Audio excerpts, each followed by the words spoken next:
And good morning to you. Welcome to the Tom Taylor Sports Show again on this Thursday. Ready to go. We are. So where are we? We're on this one right here. Let's peel this back down a little bit. Turn that up just a smidgen. And oh. Who is it today, you suppose? I think it's, yes, Pac-Man. That's enough. Be nice over there. Good morning to you.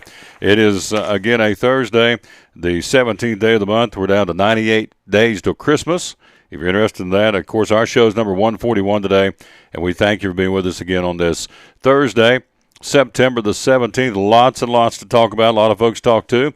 I got our phone situation fixed. It was, there again, it was here. We had, doesn't make a difference to you, but we had this number 2 burn up on me. So did a little mixing around, fixing it. So here we go. Show dedicated to the man who hung on the cross. Right there, we unashamedly tell you that. Day number 17. Here's our verse of the day. It comes out of the book of Psalms 139. You are my wonderful work. Wonderful work. Don't ever forget that. You are not hidden from me, for I created you. I have ordained all your days. They were written in my book before the beginning of time. My thoughts are precious to you. They are more than all the grains of sand. You are my wonderful work. Don't ever forget that. You are not hidden from me, for I created you. I have ordained all your days. They were written in my book before the beginning of time. My thoughts are precious to you. They are more than all the grains of sand. That is Psalms 139, 14 through 18. And that, again, of course, is our verse of the day. Good morning to you. There are lots of things to talk about today. NFL football tonight. Peyton Manning, the boys will be in Kansas City to battle the Chiefs. Big matchup early in the AFC Western Division. We'll talk about that. Also, we have Frank Lett's going to be joining us coming up here in just a few minutes from the Kingsport Convention and Visitors Bureau. Also, Kevin Harmon's going to be starting a new segment today. Talk a little Tennessee football and around the SEC. Big week in the Southeastern Conference. And Kevin, of course, our stat man on our broadcast crew and does a wonderful job, I might add. And so you would want to be sure and check him out, and we'll be doing that coming up here at the bottom of the hour. Michael White from East Tennessee State University. They're on the road as we speak to battle Charleston Southern. And so we'll check in with Michael White as he is trucking down the highway to Charleston, South Carolina this afternoon. Also, David CRUM's joining us a little bit later on from the Tennessee Wildlife Resource Agency. So find out what's going on in the woods and waterways here in mid-September 2015. Got a whole stack of stuff, and here we go. Let's start with the first one. Despite reports earlier this week that he would not be, Bengals quarterback Adam Jones has been indeed fined for slamming rookie Raiders wide receiver Amari Cooper's head into his helmet during Week 1 on Sunday. Jones technically correct that it was a football play because it happened while he was playing football. And I think we can all agree that the spirit of his statement is not true. What Jones did was not something you normally see someone do in the course of playing football.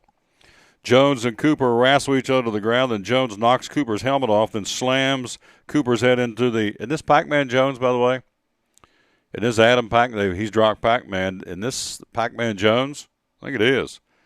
So he slams his head into it. There is just no universe, rather, in which there is a football play under the definition of which Jones likely thinks it is. By the way, he got fined $35,000 for that hit. That'll get your attention for one hit, $35,000. And so Adam Jones, pretty sure it's Pac-Man. And so he got fined for hitting my guy of the Raiders, Amari Cooper, and got let in his billfold $35,000 lighter. That'll get your attention, wouldn't mind. So anyway, that's what's happening there. Here we go back. It doesn't go away. Here we are, Deflategate again on this Thursday, September the 17th. Don't understand this one either. I'm going to delve into it. You may know the answer. I don't.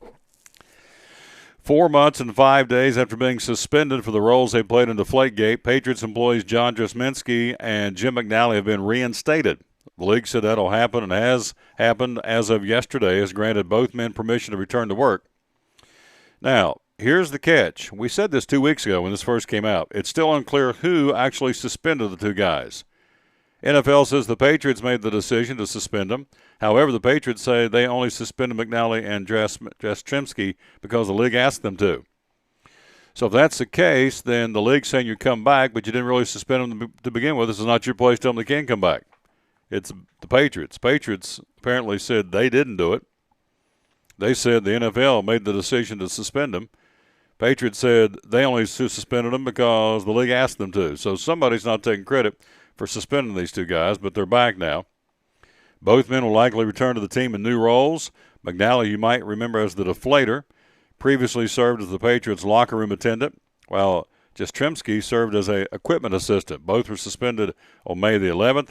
Only thing left now to determine what's going to happen, because Brady's back, these guys are back. The team was fined $1 million and lost 2 draft picks, a first-rounder next year and a fourth-rounder in 2017. For the part that the NFL believes they played in the Deflategate, so they get that money back? Have they cut the check to them yet? Patriots were to pay the NFL. Have they done that, and will they get reimbursed from the National Football League? Remains to be seen. By the way, hat today, we're wearing different hats from now on and different days, and so today just had a hankering to do a fashion statement with our boys from Wells Fargo, Center Street Wealth Management Group, our buddies Tim Colvin and Greg Taylor and Jeff Bedford and Natalie Wells. They're on Center Street in Kingsport. And so we've got the Wells Fargo hat on today. So yesterday it was Bracken Paving. Today, Wells Fargo. Tom Taylor Sports Show, brand new location, TomTaylorSports.com. Coming up on the show, Frank Lett's going to join us coming up here in about 7 or 8 minutes, again from the KCVB, talking about the deal they've made and try to make as far as extending the contract for the Kingsport Mets at Hunter Wright Stadium for 2016 and beyond. Kevin Harmon is going to join us with a little SEC action, as we told you. Coming up at the top of the hour, Sean Witten, the head football coach of Elizabethton, going to join us, talk about the Cyclones in Unicoi County, their opponent tomorrow night. Michael White on the road at East Tennessee State with the Buccaneer football team on the road, heading down to Charleston, South Carolina for tonight's 7 o'clock kickoff against Charleston Southern, who, by the way, is a very good football team. Went back and did a little research on Charleston Southern, and the Bucks, probably the best team they've played yet. So they're really going to play some good football to be in this thing tonight. And, of course, Coach Torbush feels like they are up to the challenge, and we'll see. But they are running into a pretty good football team tonight. Former Buccaneer Jamie Chadwell, now the head coach, and has been very successful in his young college football coaching career. So he's got him playing some pretty good football right now. And so that'll be tonight. We'll talk to Michael coming up later in the show. Also, David CRUM, our weekly visit from the gentleman from the Tennessee Wildlife Resource Agency office.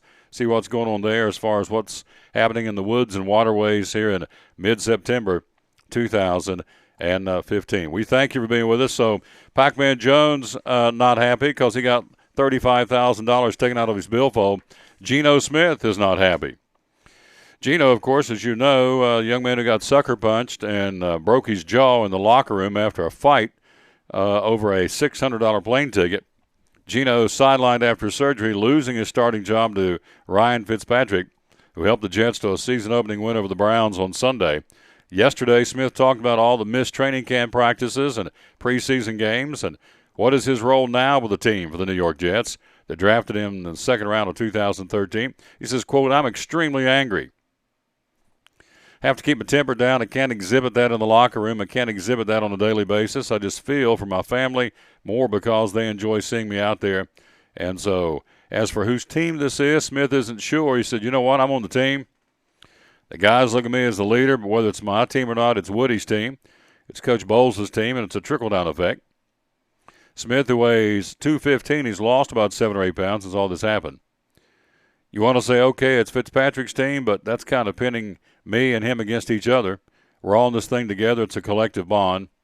For now, Smith remains buried on the depth chart as he works his way back into shape. First-year coach Todd Bowles said Smith won't be the backup behind Fitzpatrick for the Jets game with the Colts on Monday Night Football. So Smith says, if I was playing bad and got benched, that's on me. But for something like this to happen, it's like, he said, well, what can you do? You just got to kind of weather the storm and move on. So, again, he said the last month has not been easy for him, and that would be an obvious. So Geno Smith not going to be counted on Monday when the Jets take on the Colts on Monday Night Football. Tom Taylor Sports Show coming up. We're going to talk about the Bucks. We're going to talk about, Kingsport and the Kingsport Mets trying to renew their contract with the city. Kevin Harmon will look around the Southeastern Conference. Some great football games this Saturday. I mean, from here on in, it's going to get good, as they say. You've got Auburn and LSU. You've got Alabama and Ole Miss. You've got Florida and Kentucky. And you've got Georgia, South Carolina. You got 4 good ones. The other ones are going to be okay. Tennessee and Western Carolina shouldn't be anything. It should be a decisive win by the Volunteers, a tune-up for the SEC. Because after that, they've got Florida, Arkansas, and Georgia in a row. 2 of the 3 of those are at home, but still, you got Florida, Arkansas, and Georgia in a row for the Volunteers after Saturday, and that should be an easy win, I would think, against Western Carolina. That's no disrespect to Western Carolina, but it is what it is. A Southern Conference team against a Southeastern Conference, you would say, well, Tom, but look what Toledo did against Arkansas. You're right. There are exceptions to the rule, but for all intents and purposes, it should be a stat pad, as I used to call them. We played.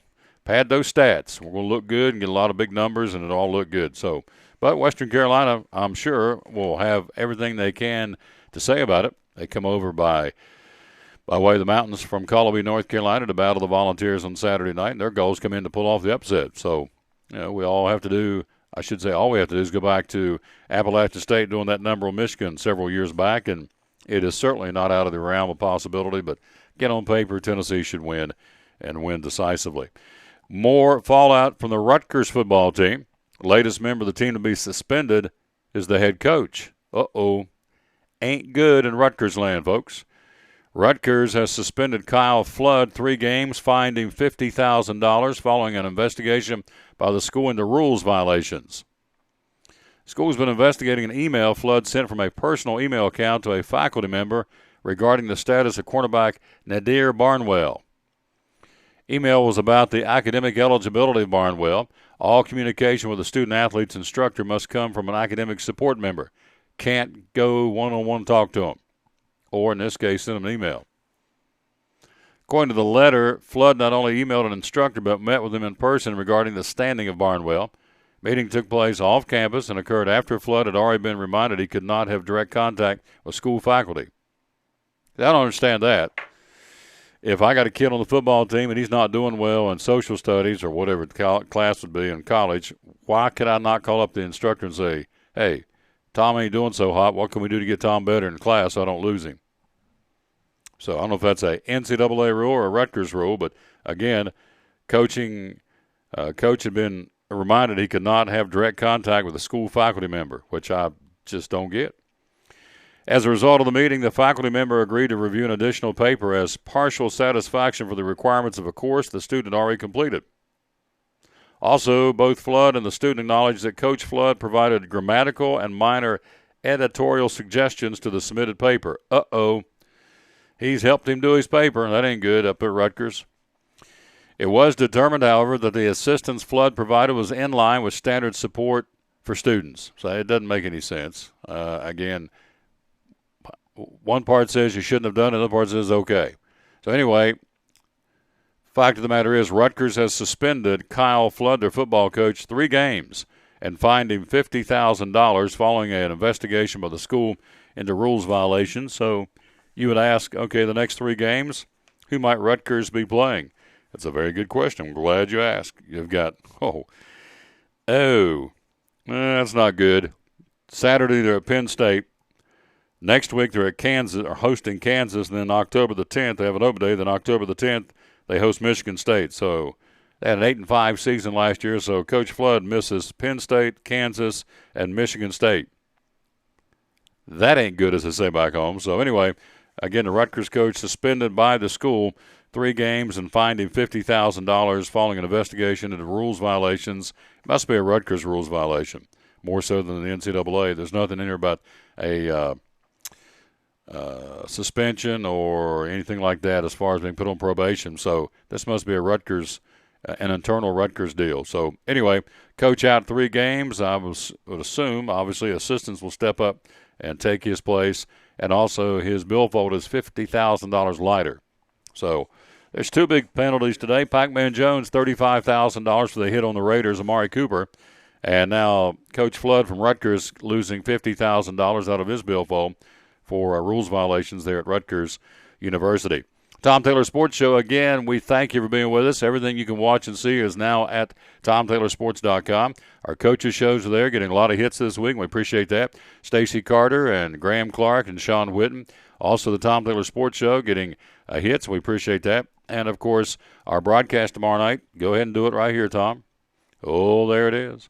Number 1 Maryville and number 4 Science Hill colliding tomorrow night, 7 o'clock airtime. We'll go on air the broadcast right here on livestream.com. Pre-game brought to you by Blue Lizard, Australian Sunscreen. Halftime show by our buddies right here on the old ball cap, which would be Center Street Wealth Management Group, Wells Fargo Gang, Greg Taylor and Tim Colvin. And then, of course, the post-game show tomorrow night will be also brought to you by Blue Lizard, Australian Sunscreen. Big house tomorrow night. It may be the biggest in a long time in Johnson City. I know Keith Turner, the athletic director, is anticipating a big crowd.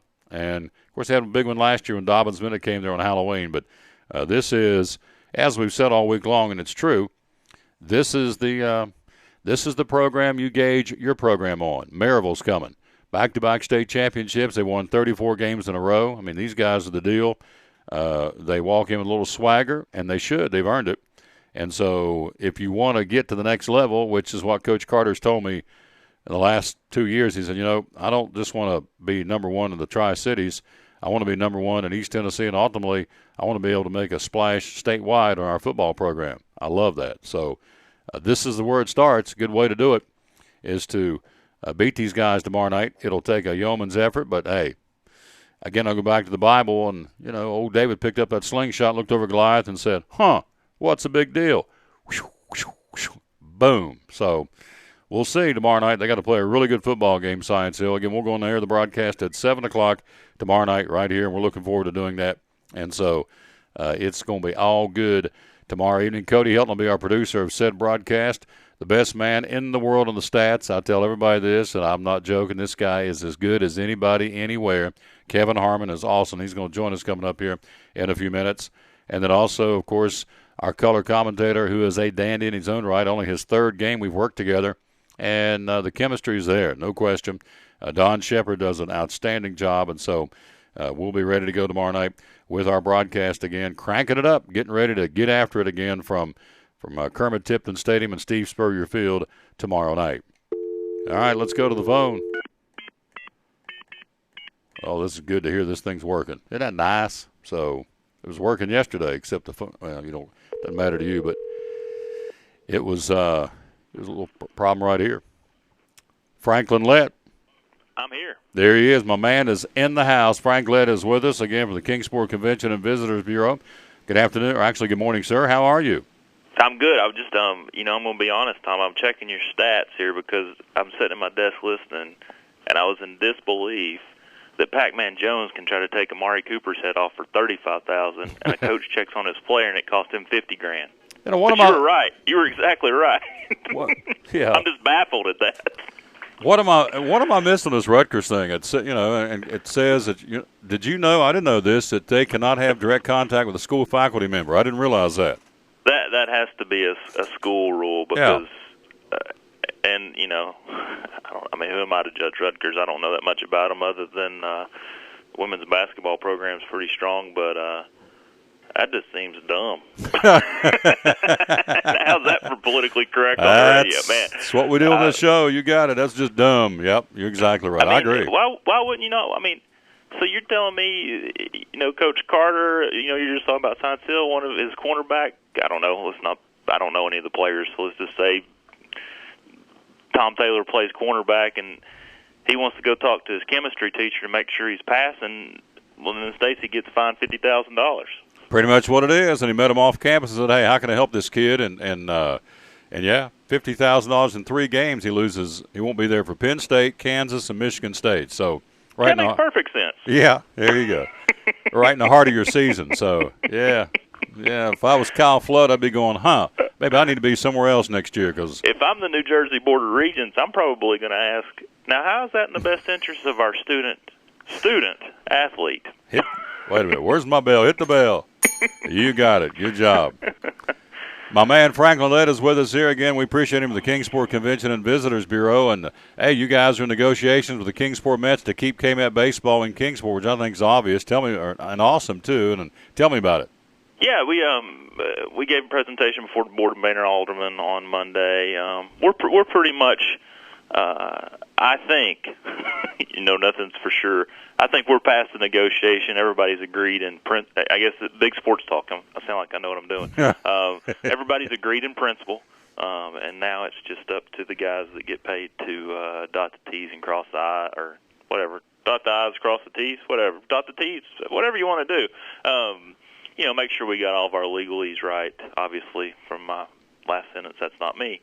And it's going to be a done deal. It looks like we've agreed on some projects to help with their player development, which is obviously first and foremost in their world. And I was laughing with our local general manager, Brian Popek. It's funny how last year Sandy Alderson was the worst general manager in baseball, and now all of a sudden he's the best. Mm-hmm. Funny how that works. Exactly. You win, you look good. You lose, they say you're crazy. That's it. The cybermetrics are working for him, and if you haven't seen Moneyball, everybody should run home and watch it tonight. It's a great movie. A little bit about Sandy Alderson's past, and the Mets have been great partners for Kingsport. There's been a real turn in the past 3 years in attendance. If anybody read the article in the Times News, they can see that it started at about 27,000 3 years ago for the season. This year, Brian got it up over 30.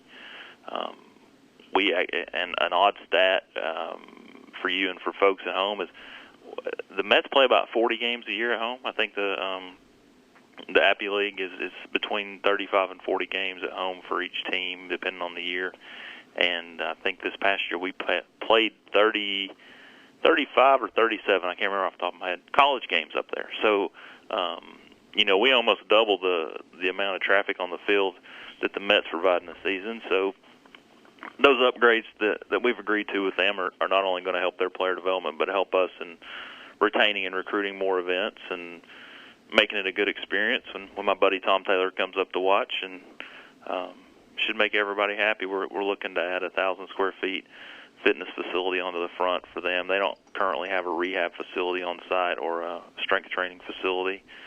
That'll give them a little edge there, being able to rehab their guys on site and providing a food room for them. They've, as awful as it sounds, been having to when they eat their daily meals, whether they're up there practicing or a game night, they've had to just gather their food up there in the locker room, which it's probably not the best option in the world. So we're going to make some changes to fix that, and then add a coach an office for the head coach. He's been having to share with all of his assistants, plus the rovers that might be in town. So, some good things, helping out the team there and helping with player development. And then we've got some other projects down the road, maybe looking at doing some seating, some new configuration of the seating at the stadium. And that dinosaur of a scoreboard, it's held up great for us, but I know it's a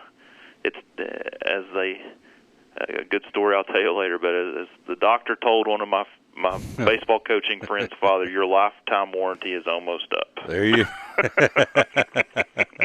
You're running on free time right now. Using that Jackson Brown song, you're running on empty. You got it. So, hey, we're talking to Frank Lett. We talk about quality of life. I think sometimes folks here in the Tri-Cities take this for granted because there's not that many cities in America that have minor league baseball teams, and yet we're blessed with, obviously, Kingsport, Johnson City, Bristol, Greenville, Elizabethton. So right here in the hub of the Tri-Cities, got 5 teams within driving distance. And sometimes I think we take that for granted because it really is, and it really does add quality of life to folks that want to talk about moving in here, and they're baseball fans in general. So it's really a win-win for everybody, isn't it? It is. It's a cool thing. Like I say, attendance is up, and it's not, although I got to kind of tout our guys for attendance being up, I think it's up, generally speaking, across the Appalachian League, which means those general managers, Brian Popek and the other guys, are doing their job to make it inviting to get folks to come out with their families and enjoy nights at the ballpark. And, it's not expensive. I mean, I went to a Nationals-Giants game, and, gosh, I think the tickets – I can assure you I did not pay this. I knew a guy who knew a guy. Tickets are $100 a piece, if you want to get good seats to a Major League Baseball game. Or you can go up here and watch a minor league game for, $4 to $10 a person, depending on where you want to sit. And I get a couple beverages at a Major League Park, and it's probably $6 to $10 a pop. And if you go here, it's $3 to $4. So, it's a good option of things to do midweek or on the weekends. They can do the promotions, fireworks shows. You got things you can do. So it's a great quality of life aspect for the summer. And, and then, gosh, you get to see some up-and-comers just off the top of my head. We've had Dwight Gooden, Darryl Strawberry, David Wright, Wilmer Flores. The list goes on and on. Jacob T.W.R.A, how about that? I mean, he's big time now, and 3 years ago he was playing in Kingsport. So those are guys you get to come out and see for $4 or $5, and then hope one day that you do have to pay big money to see them, because that means we've done our job here and they've moved on, and obviously their pay has went up with them. But another thing, I don't know if you saw, Tom, but interesting thing that I found in our research when we were doing our presentation is Kingsport is the 8th longest running city baseball club affiliation in the United States in minor leagues. This was our 35th season with the Mets in Kingsport.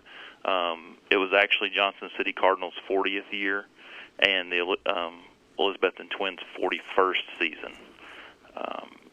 And so those three are in the top 10 with some AAA teams and AA teams.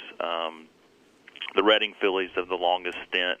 This last year was their 48th year with the city. But part of that kind of speaks to not only Kingsport but the local area and their commitment to, as you say, quality of life and affordable quality of life and things to do. And also, although football's kind of king, there's obviously a love for baseball in this area, and that's great if you're a baseball fan.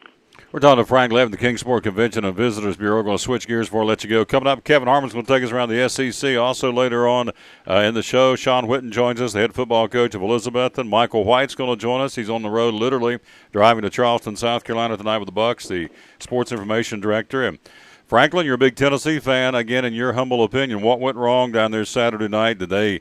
I've read everything from being outcoached, outplayed, got some bad calls, but bottom line is they let one get away. What do you think, in your opinion, was the catalyst for things going bad down there Saturday night? I had almost got over it till you brought it back up. I am so sorry. No, man, it's here's the thing. I try to stay positive about it. I mean, I thought we had it. We had a W, but the thing that drives me absolutely bananas is people are quick to jump ship. I mean, hey, we got beat 34-10 by them last year, and then, oh God, we're awful. Butch Jones, he loses another game. I quit. Hey, we're getting better. It doesn't just happen in 1 year. I mean, I wanted to win. I can believe me if you just saw me during the game. I wanted to win as bad as anybody in Tennessee, but you got to give the guy a chance. You can't. I mean, I know they're tired of hearing brick by brick, and we're rebuilding, but things did not really go our way.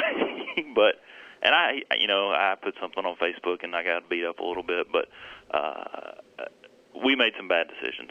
That's no denying that. And I'm the last one to ever want to blame the officials, but there was some very questionable calls made on Saturday that didn't necessarily go in Tennessee's favor.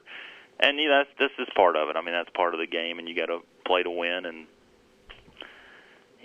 players contributed to a little bit of that, but I felt like we might have had some bad breaks. But hey, General Neyland's 7 maxims. There you go. Gets the breaks, wins. But the one thing I will point out that always makes me nervous is that it seems like every game that Tennessee misses a field goal, we never win. Huh. And we missed that field goal, and man, it went sour from there. So I don't know how we fix that, and I'm not criticizing them because Lord knows I couldn't do it, but we got to somehow tighten that aspect of the game up, because that's something that's it used to be in the SEC matchups, the team that rushed for the more yards 90% of the time won. And I swear in the Tennessee football world, it's like if we miss one field goal, we're in bad shape. Western Carolina should be okay Saturday. To me, I've already went out on the record here on the show and said the season's next week in Florida. If they don't win down there, and they got to come back to Arkansas and Georgia and then go to Alabama, it's going to get tight pretty quick. So I think I think Saturday night you'll be okay. But I think next Saturday down the swamp, it's a must-win for the Tennessee football program to keep the ship righted here for 2015. It is a must-win because the Boo Birds will be out if we lose to Florida again. Fortunately, I have seen the past 2 victories over the Gators in person, once in Florida and once in Neyland Stadium. And, here again, I don't know if you remember, but when we beat Florida in Neyland Stadium, Spurrier, bless his heart, I think it was Will Hoyt's kicking the field goal to beat them at the end of the game, and he missed it. But the Burger called timeout, kicked it again, and made it. Got to make those field goals to win the game. There you go.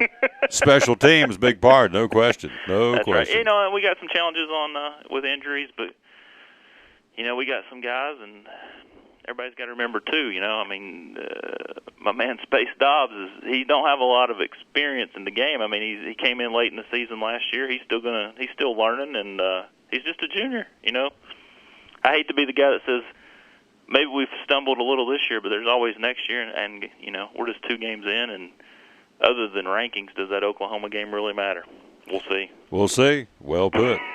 Like you said, next Saturday, that one matters. That one matters. That's huge. You got it.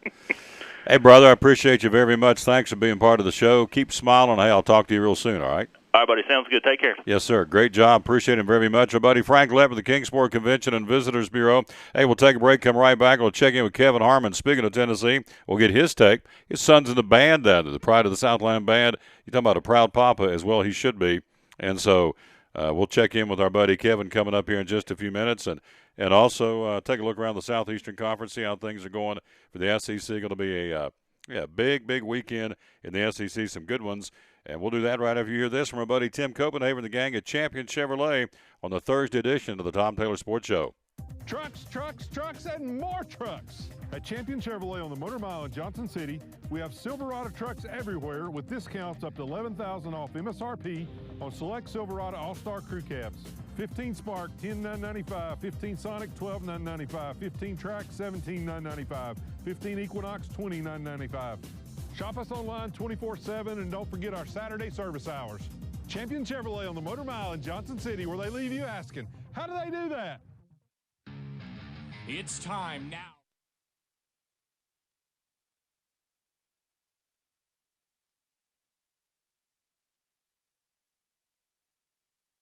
It's Friday night at 7 o'clock. You've been involved in a car accident. You may be out of state on vacation or just a few miles from home. What do you do? Who do you call?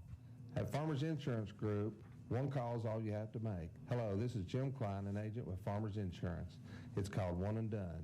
You don't have to wait till Monday morning to file a claim. You can make the initial call and we'll begin right away to help you. We assist you in moving the vehicle to a certified repair shop, getting you set up with rental car, and informing your agent. Then here at the staff at Jim Klein Farmers Insurance, we follow the claim through to the end. It's that easy. One and Done. We're your one-and-done location for all your insurance needs. Auto, home, life, commercial, workers' comp, and bonds. We can help you with all your insurance needs. Give me a call today, Jim Klein Farmers Insurance at 247-5400. Your one-and-done location in Kingsport, 247-5400. From the driveways where your kids play basketball and ride their bicycles, to the parking lots at your local church or grocery store, Bracken Paving is an important part of many neighborhoods in our area. No matter how large or how small the job, Bracken strives for excellence in every service they provide. It's a foundation for a strong community. Discover the difference at Bracken Paving and Asphalt Maintenance. Give us a call or visit us online at brackenpaving.com. Your life is always changing. You never know what shape it will take, or how your financial needs might change. But if we talk about your investments and how they can provide for you and your family, the future becomes clear. At Wells Fargo Advisors, we believe conversation leads to financial clarity. Let's start a conversation today.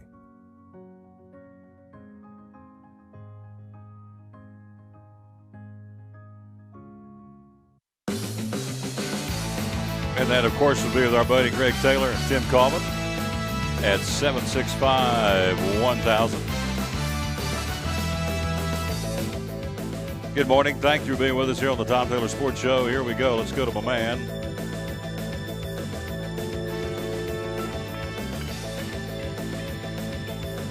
Yeah, let's see what he allows here this morning.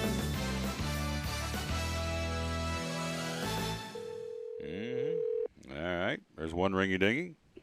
Yes, sir. There he is, our buddy Kevin Harmon on the Tom Taylor Sports Show. Good morning, sir. How are you? Doing well, Tom. Yeah, let's talk about it. Let's jump in there and go. Let's start first. You were there. Your son's a proud member of the Pride Pride of the Southland Band. And what went wrong? We just talked to Frank Lett a few minutes ago. And interesting statistic. He said when they miss field goals, they lose games. He said, and I never thought of that, but he said typically if you miss a field goal, Tennessee kind of gets the ball rolling. Not always, but an interesting stat anyway. But from your vantage point, you were there. What went wrong? How did Tennessee, up 17-0, lose that football game? Well, I believe we got ultra-conservative on offense, and then we wore our defense out in the second half. You could literally see it coming. I got my seats are on the 35, and you could see that Tennessee's defense was wearing down. I think we got a total of 8 yards in the fourth quarter, and the defense was just on the field too long. And then you combine that with the injury to Kurt Magid, and we lost a lot of our firepower and leadership on the field. I believe it was just a little too much for the Vols to overcome. We needed to make a play. We couldn't wrap up their quarterback. We did miss the field goal. We made an interception on the 29. Our first play from there was a fumble, which lost 12 yards. We just didn't make a play when we needed to. If we'd have got up 3 scores, I thoroughly believe we'd have won that football game. But everybody points to the conservative play calling of Coach Jones and whatever. But I just don't think that we really executed in the second half like we did in the first half. And we seemed to get a little confused by some of their blitz packages and just didn't make it happen. And Oklahoma's a veteran team and got a great coach. And they made the plays when they had to. And we just didn't get that one play that we needed to make the game go away or put the game away. Kurt Magid announced today. Butch Jones says he's got a bad stuff, a chip bone in his hip. He's out for 6 to 8 weeks. Could be 8 weeks for sure. 6 on the front end, and maybe as many as 8. Could be 10. It's all on how his body heals. How big a loss in that football team losing Kurt Magid? Well, he's a senior. And he's one of your defensive specialists. And he's like Al Wilson was in '98. I mean, he's just you'll still have his leadership on the sidelines, but it's just not the same as being in the game and, that comfort level of knowing that you got a senior all-SEC player on that side of the football, and he's going to make plays and, just gives you a little bit better piece, especially with the young as our defense is. It gives some of the younger guys just a little bit of peace of mind that, he's there, he'll make plays, and, that's one less thing I have to worry about. Now you're going to replace him in the base 4-3 defense with a freshman. The nickel's not that big a deal, but you'll rotate Kyle Phillips in and some other kids that'll get some playing time, which is good. But you just miss that leadership, that comfort level that he brings to the defense. Sort of like when A.J. Johnson went out last year. You just lose that on-field coach. We're talking to Kevin Harmon again, the best stat man in the world. He'll be with us tomorrow night again. We'll have it for beginning at 7 o'clock. Let's hit the screen here again, and you'll see it. There it is, Scienceville, Maryville. Again, tomorrow night at 7 o'clock, beginning with the Blue Lizard Australian Sunscreen pregame show. Again, this guy is the best. I've been at this 30-some years. He's the best stat guy anywhere, and so love having him on the show. And so every week he said, let's talk a little SEC. So here we go. Give me your take on some of these games. Are going to be cream puffers, and some are going to be really good. We'll start in no particular order. Texas A&M hosting Nevada. I would think that'd be a big win for the Aggies. What do you think? I believe so. I don't think I'd gamble on that one. Come on, Nevada. Do not call Vegas on that one. All right, so no. Missouri. Not bet against Texas A&M. Yeah, Missouri and UConn, kind of the same boat, wouldn't you think? Same thing. I mean, it's probably game is at Missouri, so you've got that's just a tough thing to come across halfway across the country and play a team as good as Missouri as well. Coach is Missouri, so I don't see that being much of a problem for Missouri. Checkbook game for UConn. Take a whooping and get a check and head on back up to the Northeast. Here's one's going to be a dandy. Auburn and LSU. Whoo, that looks good right there on paper. Again, Auburn number 18, LSU number 13. How do you like that one? Is that in the swamp? Nope, that would be down in the Bayou, Bengal, down in LSU. Okay, so it's at LSU. Yeah. I think it's going to be awfully, Auburn's quarterback could really better improve a lot because they're going to come after him and make him make plays. And what I've seen so far, he had a lot of hype coming into the year, and he really hasn't shown up to that. And, boy, I tell you, to try to find it in LSU on a Saturday night is a tough place to do it. And if he can't do it, LSU will win this game going away.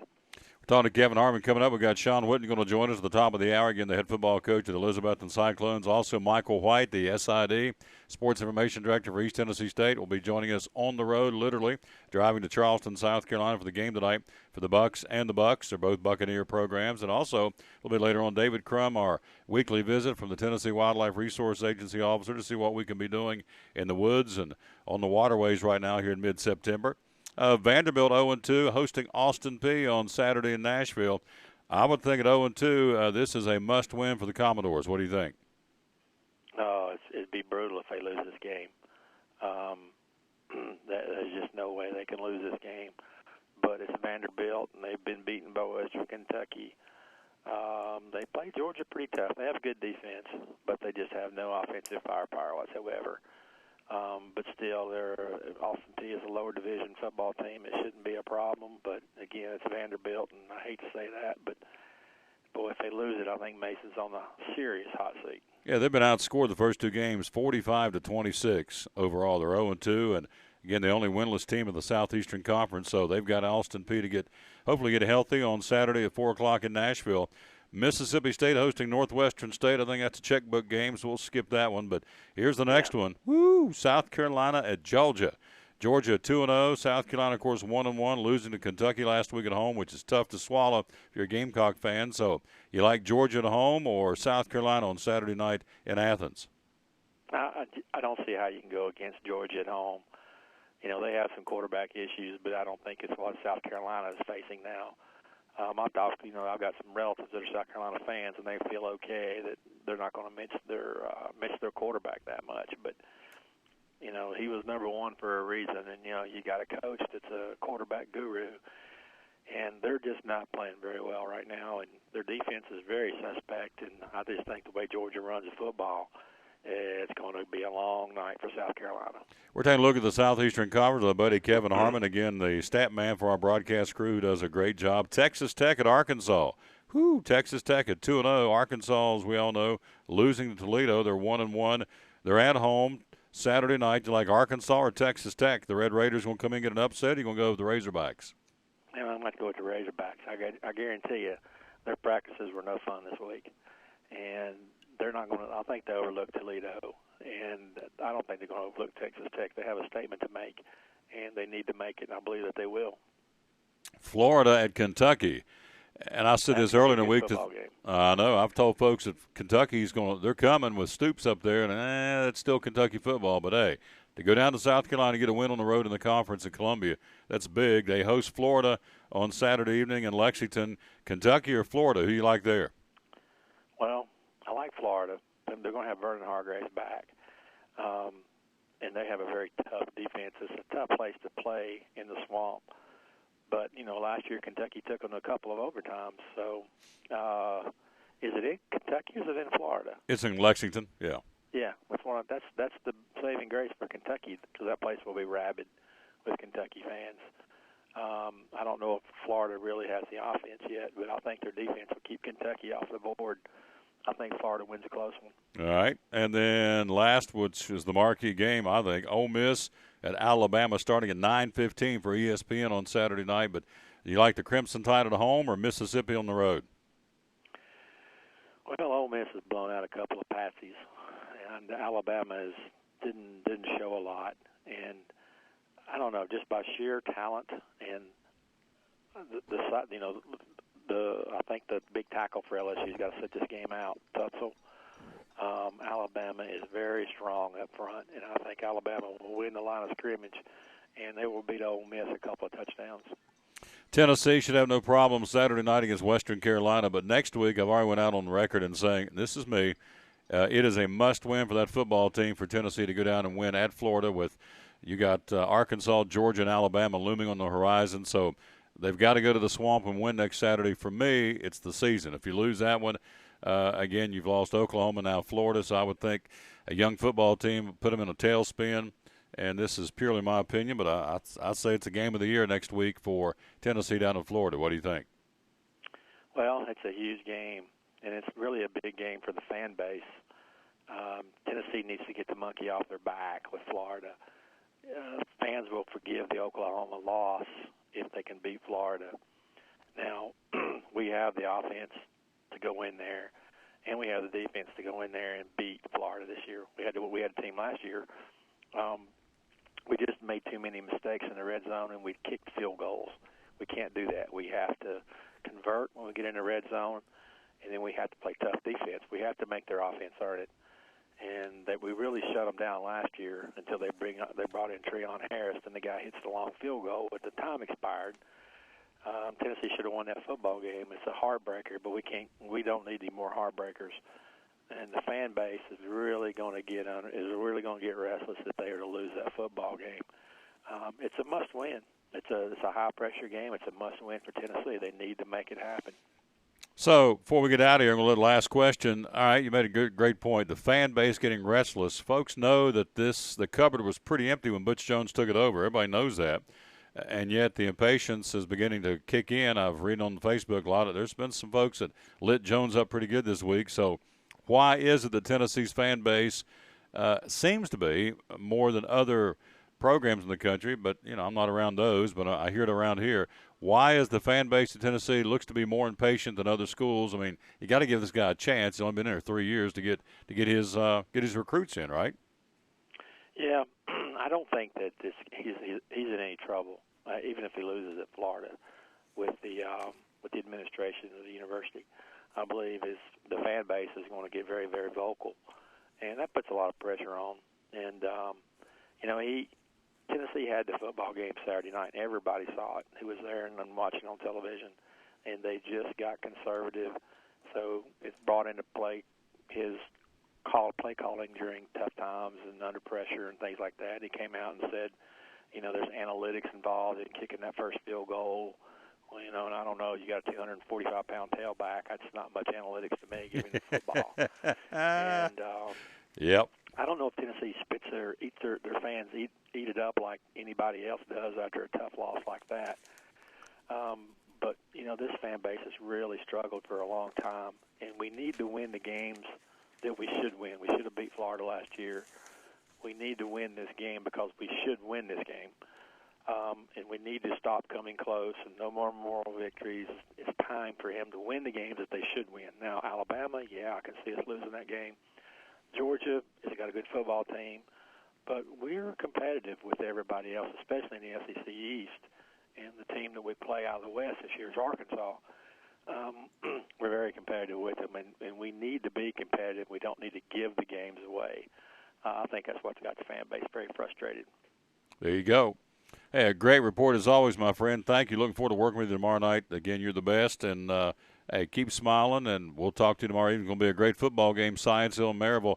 Can the Hilltoppers knock off the number one team and the perennial power in the state of Tennessee? Can they do it? Oh, I think they can, yes. I think the big thing about Maryville is most teams are beaten before you even kick the football off. Yep. And you can't go into a game hoping that you can win. And I think these kids really believe that they can win. But, they're a football team like everybody else. They play a great system, and they're very disciplined. They're very consistent. And they play together as a team. But they're not unbeatable. But the mindset is so important. If you get some breaks against you early, you got to still put the gas down. You got to be on the pedal. You can't let things get to you in a game like this. It's a big challenge, no question. Anytime you play somebody like Maryville, it's a big challenge. But, it's a measuring stick for Coach Carter and his program and where he is and where he wants to be. I'm glad that they're in the league. I think it'll make it a whole lot better. I think it'll make Science Hill football a lot better. And I do believe they can pull it out. But it's, you're also battling that Maryville mystique. And I think if they can get rid of the mystique and just play football, they'll be okay. I think if they have something happen good early, they being Science Hill, get a little happy and understand, hey, we can do this, and the crowd's going to be nuts tomorrow night, 12th. No question a 12th member of the team will be out there in full force. So I think if they get something good early happening, it'll be good. If something bad happens early, I think they may go, here we go again, because a lot of those guys were on the team last year and that loss in the playoffs down in Maryville. So, But yeah, I'm right there with you. The more you play them, the less the mystique. It's like, because up to this point, it's always been, we have to go to Maryville. Oh boy, got to go down and play Maryville. Now you're going to see them every year, and I think the mystique, is going to come off a little bit. But hey, until proven otherwise, they're a heck of a football team. 34 straight they've won, back-to-back state championships. They have a right to come off that bus with a swagger tomorrow night. So should be a great one. Weather's going to be perfect. I'm looking forward to giving all those stats you'll give us tomorrow evening, and I sure appreciate you, and I'll see you tomorrow night, all right? All right, man. Thank you. Yep, great job. Our buddy Kevin Harmon, a little look around the Southeastern Conference again on this Thursday morning. We thank you for being with us here on the Tom Taylor Sports Show. Again, we do this each and every day from 11 to 2. Talking sports. Coming up, we'll talk and check in with Shawn Whitten, the head football coach at Science Hill, at Elizabethton. And we'll talk to him coming up here in a few minutes. Also, Michael White, sports information director from East Tennessee State, will join us a little bit later on, talking about the Bucks and a big test tonight on the road at Charleston Southern in Charleston, South Carolina. Don't forget, coming up tomorrow, it's going to be a big, big weekend at Bristol Dragway. Again, it's the Super Chevy Show and Thunder Valley Mayhem returning to the Dragway this weekend, starting tomorrow. The popular Super Chevy Show, known for some of the most exciting bracket and exhibition racing in the region. Now, this weekend they're going to have, check this out, Pro Mods, Jet Cars, Team FMX Freestyle Bikes, a car-eating dinosaur. There was a point I used to drive a car that I wish a dinosaur would come along and get a hold of it, because it was it was a clunker way back in the day. A car-eating dinosaur. Also, there's going to be the world's quickest wheel stander car, fireworks, and a whole lot more. It's all going on Saturday and, of course, on Sunday. And Saturday's Thunder Valley Mayhem will have 2 drag racing pro rounds at 6:30 and 8:30. What's the cost to get in? It'll be for day passes. Will be $20 for single day on Saturday or Sunday, and the weekend pass will be $30. So kids 10 and under, $10 for the weekend or $5 a day. And again, it's the Super Chevy Show and Thunder Valley Mayhem. And also you throw in the Beef O'Brady's Thunder Valley Mayhem presented by Thompson Metal Services on Saturday. And it's a can't-miss event. You got to be there for this. It's going to be a lot of fun. And it's coming up again on Saturday and Sunday at Bristol Dragway. Again, the Super Chevy Show and Thunder Valley Mayhem returning to Bristol Dragway again coming up this weekend. Tom Taylor Sports Show, thanks for being with us again on this Thursday. Again, we say check us out on the new website we've got, TomTaylorSports.com. Our coaches' shows are up in there, getting some good hits, and we appreciate that. That would be our coaches' show we do each week with a new show out every Wednesday. That would be Shawn Whitten's show.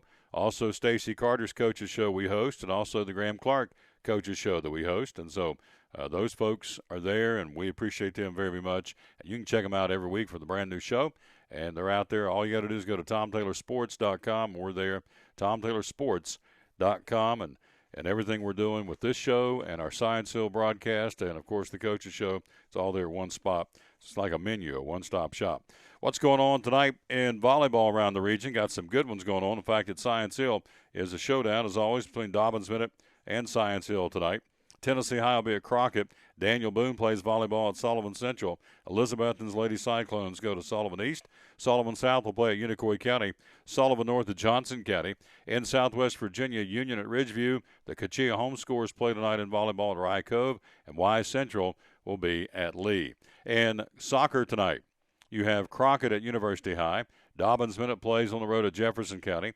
The ladies from Daniel Boone will be at West Green. Sullivan South soccer ladies will host Sullivan Central. And Chucky Doak plays at Volunteer in girls high school soccer for this Thursday, September the 17th. Coming up, we'll check in with Shawn Whitten, the head football coach of the Elizabethton Cyclones. He joins us coming up next right here as you listen, and we appreciate that. Be with us here on this Thursday edition, show number 141, by the way, of the Tom Taylor Sports Show. It's Friday night at 7 o'clock. You've been involved in a car accident. You may be out of state on vacation or just a few miles from home. What do you do? Who do you call? At Farmers Insurance Group, one call is all you have to make. Hello, this is Jim Klein, an agent with Farmers Insurance. It's called One and Done. You don't have to wait till Monday morning to file a claim. You can make the initial call, and we'll begin right away to help you. We assist you in moving the vehicle to a certified repair shop, getting you set up with rental car, and informing your agent. Then here at the staff at Jim Klein Farmers Insurance, we follow the claim through to the end. It's that easy. One and done. We're your one-and-done location for all your insurance needs: auto, home, life, commercial, workers' comp, and bonds. We can help you with all your insurance needs. Give me a call today, Jim Klein Farmers Insurance at 247-5400, your one-and-done location in Kingsport, 247-5400. At American Import Auto Repair in Johnson City, one of the things that owner Tim Smith is most proud of is their hard-earned certifications. We are an ASE Blue Seal shop, which is important because what it tells the customer is we care enough to get certified, not in one certain area of cars. You have to be certified in 8 different certifications, in 8 different tests you have to take, and you have to be updated on them yearly to make sure that you're up to date. We not only have one of those, we have 3 ASE Master Technicians here. With the ratio, goes into a ratio, and we're a Blue Seal shop. So it tells you that we care about training and we care about knowing about your car. We want to help fix it right. American Import Auto Repair, West Market Street, Johnson City, home of the free loaner car program. Open 6 days a week. Call today, 913-3111. Any day is a good day to get a tray from Chick-fil-A. Over 10 to choose from. Perfect for having the gang over to watch the big game, birthday parties, church get-togethers, backyard gatherings, everything from fruit trays to garden salad trays to nuggets and chicken strip trays. And for the sweet tooth, try the cinnamon cluster or chocolate chunk cookie tray. So you see, any day is a good day to get a tray from Chick-fil-A. Chick-fil-A at the Crossings in North Johnson City. Thanks, Aaron. Back with the Tom Taylor Sports Show again on this Thursday. Told you yesterday that Daniel Norris pitched last night for the Tigers out of Johnson City Science Hill High School. Daniel on the mound for Detroit last night against Minnesota.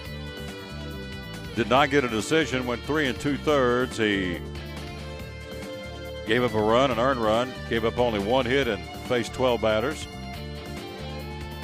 Walked none, struck out 4. He did give up a home run. His ERA 4.28.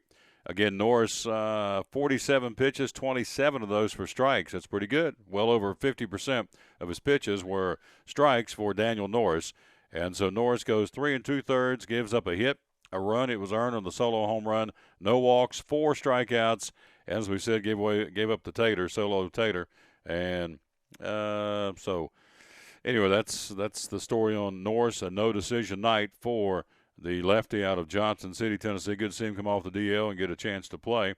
And, of course, they won the game 7-4. They're now 67 and 78, so I would assume you rotate him out for 5 more days, and he'll be back in there, Thursday, Friday, Saturday, Sunday, Monday, or Tuesday next week. Theoretically, he'll be back on the hill for the Detroit Tigers, and good luck to Daniel Norris. Not a bad outing at all, 3 2/3, and again, struck out 4. Gave up only 1 hit, which was a solo homer, but gave up 1 hit nonetheless. And so, again, not a bad night for Daniel Norris, who is a heck of an athlete, and we hope very, very good.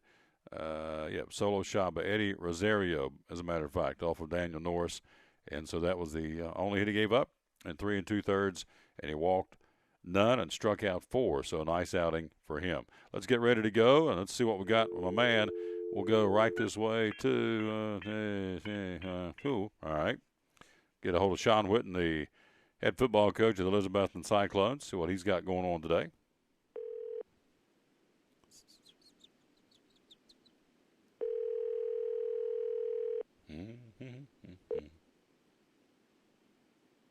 Hello.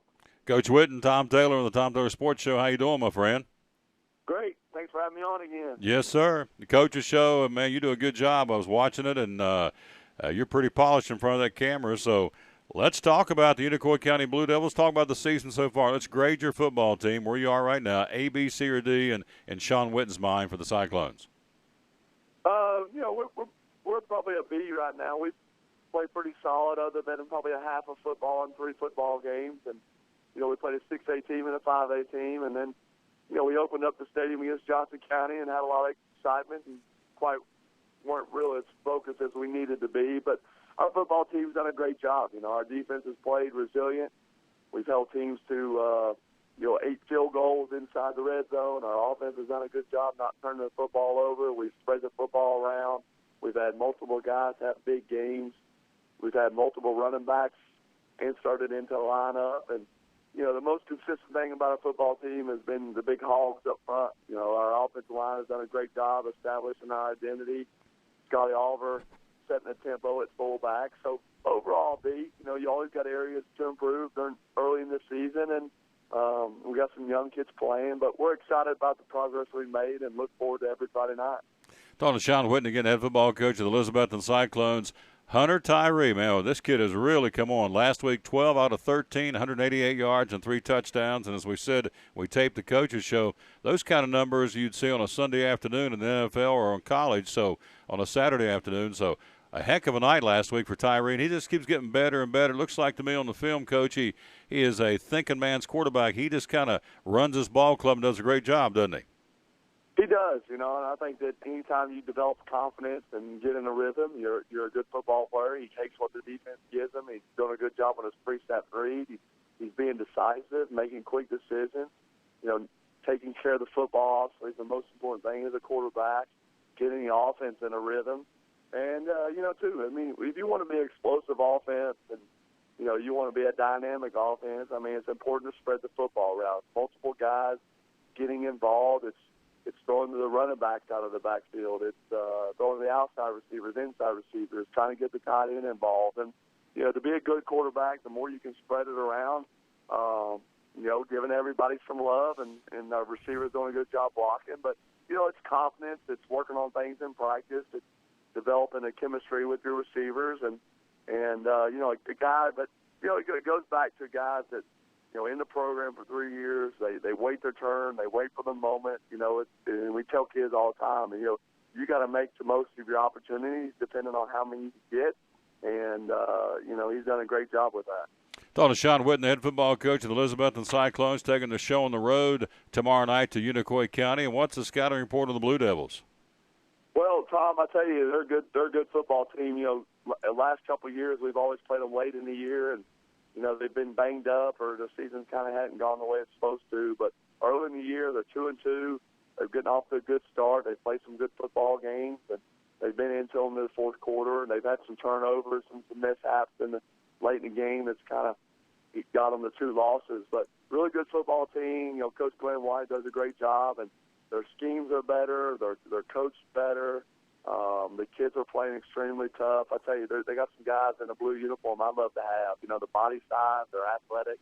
And the thing, too, Irwin's good in baseball and they're good in basketball.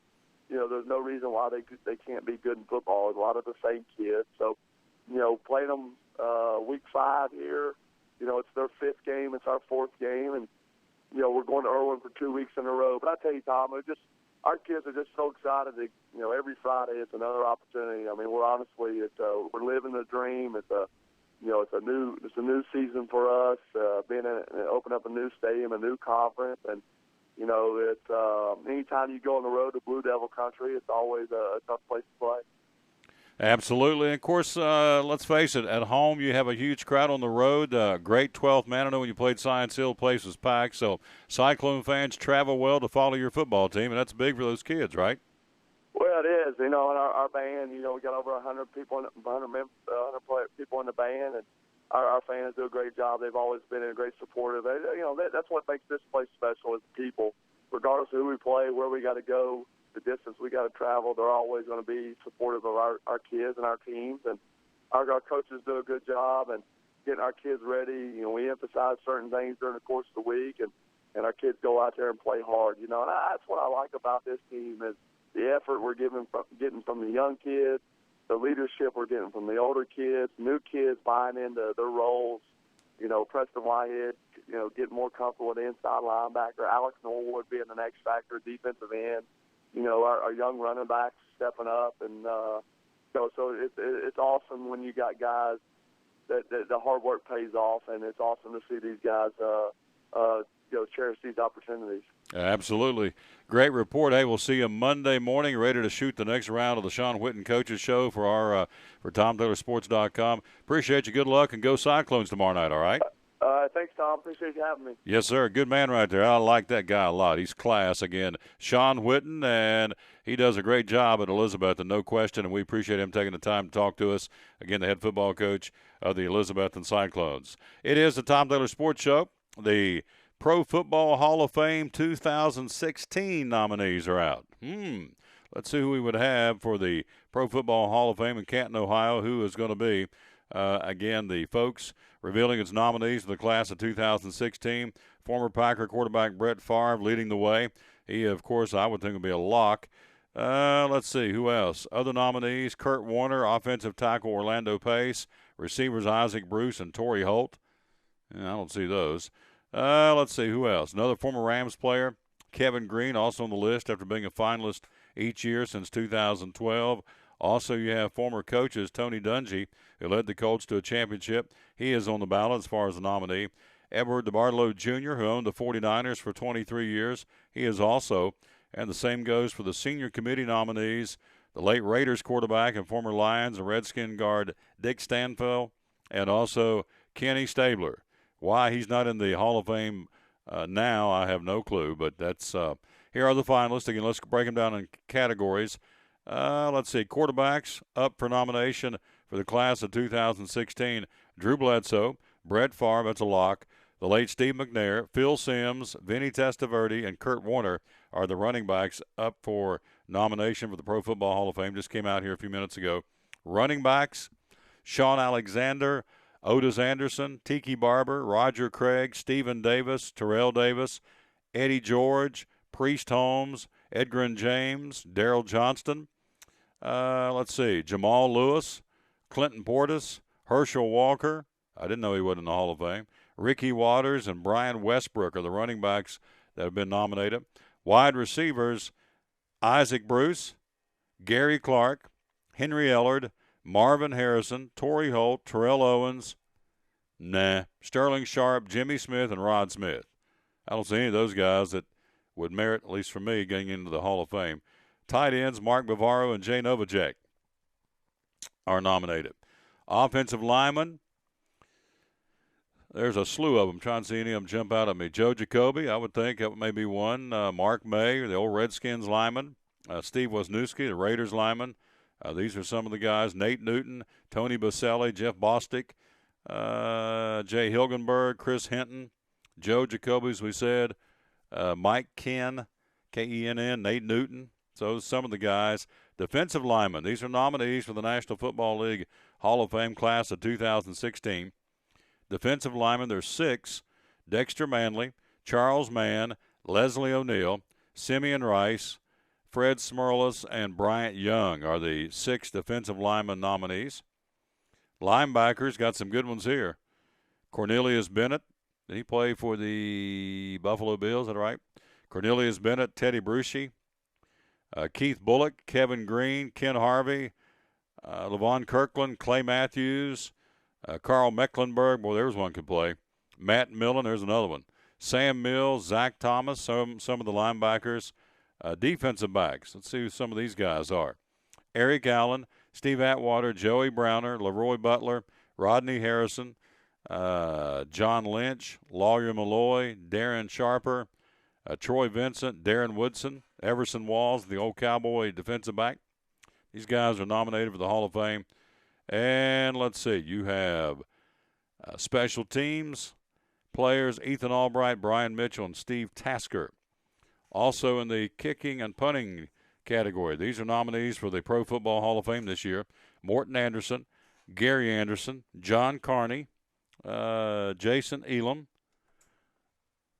Sean Landetta, and Nick Lowry. These guys, Nick Lowry could play back in the day of the Chiefs. I remember him. And so those are the nominees in the kicker and punter category. And then you have the, let's see, coaching category. I can't believe some of these guys aren't in there already. Here are the coaches in no particular order. I guess they are. They're alphabetized. Don Coryell. Bill Cowher is not in the Hall of Fame. Wow. Tony Dungy. Tom Flores. Raiders. One of the Raider coaches. Mike Holmgren. Jimmy Johnson, Chuck Knox, Richie Pettibone, Dan Reeves, Pete Rodriguez, Lou Saban, Marty Schottenheimer, and Dick Vermeil are some of the nominees for the coaches for the NFL class of 2016 Hall of Fame. So those are some good ones. So, and we'll see. Brett Favre, out of all those, I would think Brett Favre is a lock to be into the Pro Football Hall of Fame. And also they're going to honor the finalists for the Pro Football Hall of Fame in the contributor category would be Edward DeBartolo Jr., who owned the 49ers for 23 years. And the same goes for the senior committee nominees, which would be Ken Stabler, the Raiders quarterback, and former Lions and Redskins guard Dick Stanfill. So the list of nominees will be narrowed down to 25 semifinalists in November and 15 finalists in January. So 108 Pro Football Hall of Fame nominees for the class of 2016. And again, for my money, all those names, there's a slew of them. But for my money, the obvious would be Brett Favre. I cannot think he would not go into the Pro Football Hall of Fame on the first round. So anyway, there you go. Well, here's a little news for you. Now, guys, this gives you hope. Gives us all hope, I guess. J.J. Watt, big, beefy dude, of course, a heck of a football player, lady magnet. Texan star J.J. Watt is admired by a lot of people, but he told NFL.com that he is struggling to find love. Trying and someday wants to settle down with a wife and kids. Right now he has a busy schedule that doesn't allow much social time. He opened up about his dating or lack thereof. People I know think that I've never dated before or whatever, but I'm trying. I'm just unsuccessful. My schedule's so crazy, life's so busy, it just hadn't worked. He says, trust me, I would love to have a wife and kids. I would very much enjoy that, but I also know that you have to be in the right place to do that. You have to have the right situation. You have to be in the right mindset where you can give everything you have to that. Because whatever I do, I want to be the best at, best husband, best father. So anyway, ladies, if you are out there and you are looking to court someone, J.J. Watt is looking for love, I guess is what I'm trying to say. The outstanding football player in the National Football League. Tom Taylor Sports Show, thanks for being with us again. Some of the stories we've talked about here. Geno Smith still mad because he got his jaw broke by his former teammate.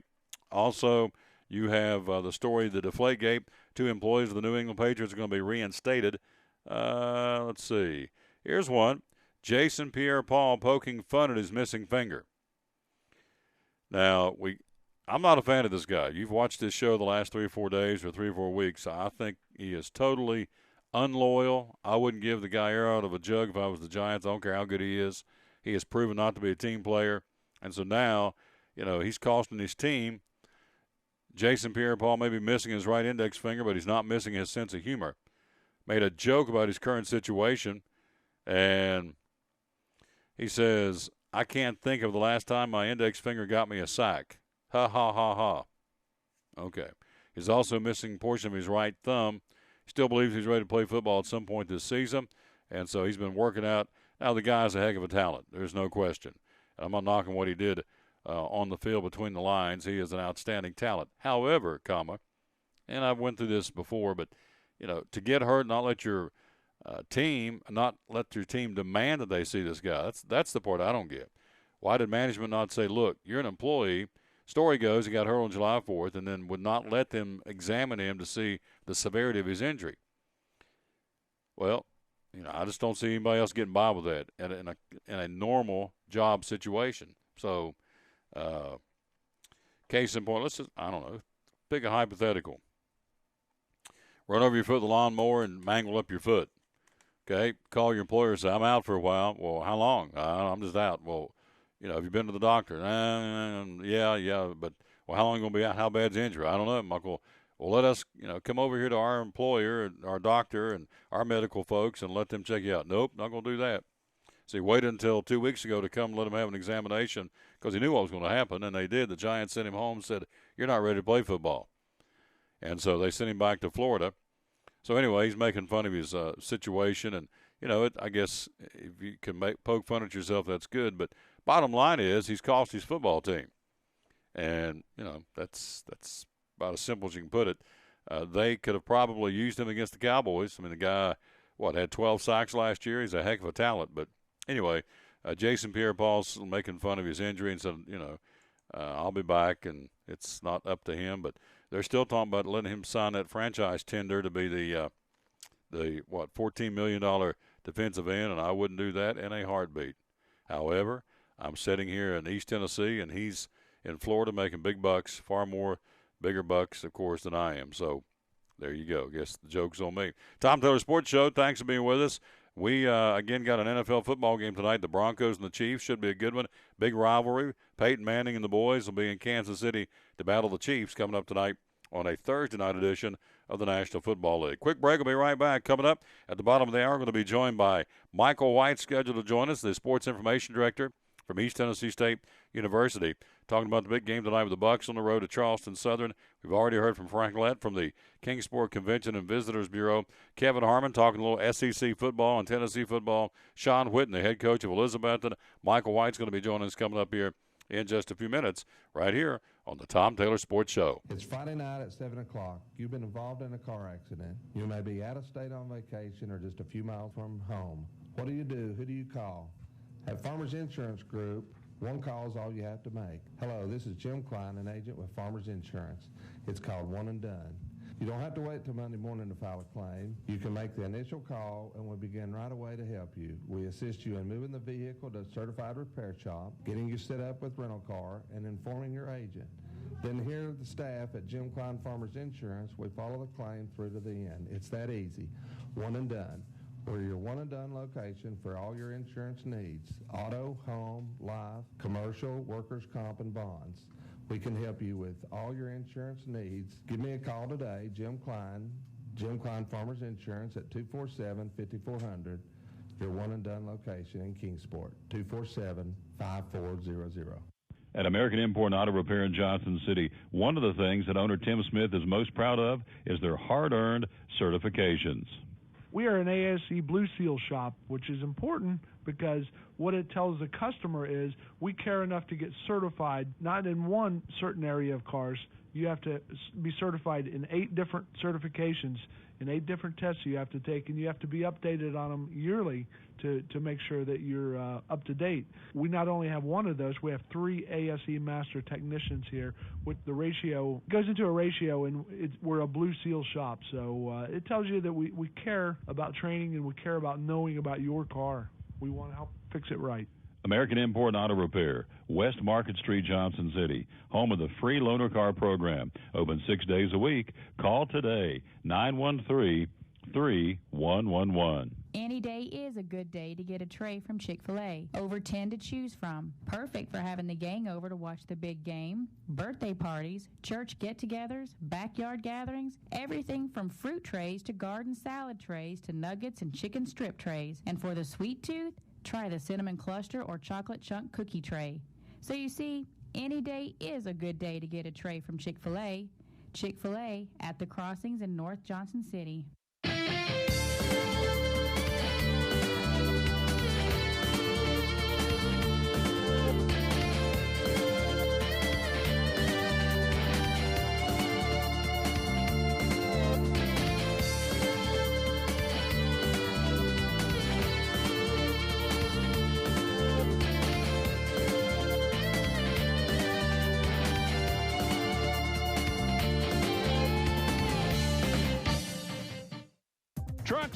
Trucks, and more trucks. At Champion Chevrolet on the Motor Mile in Johnson City, we have Silverado trucks everywhere with discounts up to $11,000 off MSRP on select Silverado All-Star Crew Cabs. 15 Spark, $10,995. 15 Sonic, $12,995. 15 Track, $17,995. 15 Equinox, $29,995. Shop us online 24/7 and don't forget our Saturday service hours. Champion Chevrolet on the Motor Mile in Johnson City, where they leave you asking, how do they do that? How do they do that? Again, we thank you for being with us again on the Tom Taylor Sports Show, again on this Thursday, September the 17th, and day number 141 of our show. Countdown to Christmas, if you care, 98 days to Christmas. How about that? 98 days, not that far away. Of course, big night for high school football tomorrow night. It can be Christmas for some teams tomorrow night to get that big win in the conference. We're back to conference action again for this week. And, again, you look at the standings across the state in high school football. Maryville number 1, Science Hill ranked number 4, Dobbins Minute number 8 in 6A. How strong is the Big East Conference? We talked to Coach Clark about that during the taping of the Tom Taylor Coaches Show. As a coach, out of the top 10 in the state of Tennessee in 6A football, 3 are from the Big East Conference. He said, oh, yeah, we are strong, no question. 1, 4, and 8 are from the Big East this week. In Division 5A, Independence is the number 1 team. Morristown West ranked 3rd in the state. Oak Ridge in at number tied for actually number 7 in the state this week. In 4A, Knox Fulton, number 1. Greenville ranked 2nd. Sullivan East gets an honorable mention. Will play each other coming up tomorrow night at the Patriot Pasture. 3A football, CPA is number 1. Elizabethton up a notch to number 6 this week. In 3A football, they'll be at Unicoi County. In 2A football, Marion County at number 1. Hampton in at number 6. The Golden Raiders, again at number 7 in the state at 3-0 in 2A football. In single A football, Union City at number 1, and no teams from our region in the top 10 this week as far as the polls. So your highest-ranked team from our region, Greenville in at number 2, Science Hill in at number 4 this week. And then you also have Elizabethton 6th. Then you have Hampton ranked 6th, Sullivan North 7th. And then you look down and you see Dobbins Minute ranked 8th in the state this week in 6A football. So some pretty impressive rankings so far. Of course, your goal, obviously, get to the end of the year and to win the state championship. And so looks good now, but as we said, the ultimate goal is to bring home that big trophy at the end of the season for your particular class of Tennessee high school football. Kentucky at Florida, looking up some numbers on this football game. Again, playing Saturday night in Lexington.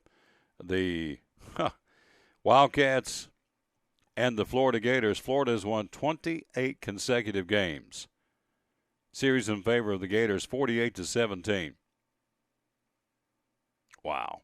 So UK feeling pretty good about themselves after going to South Carolina and winning that ball game, as they should.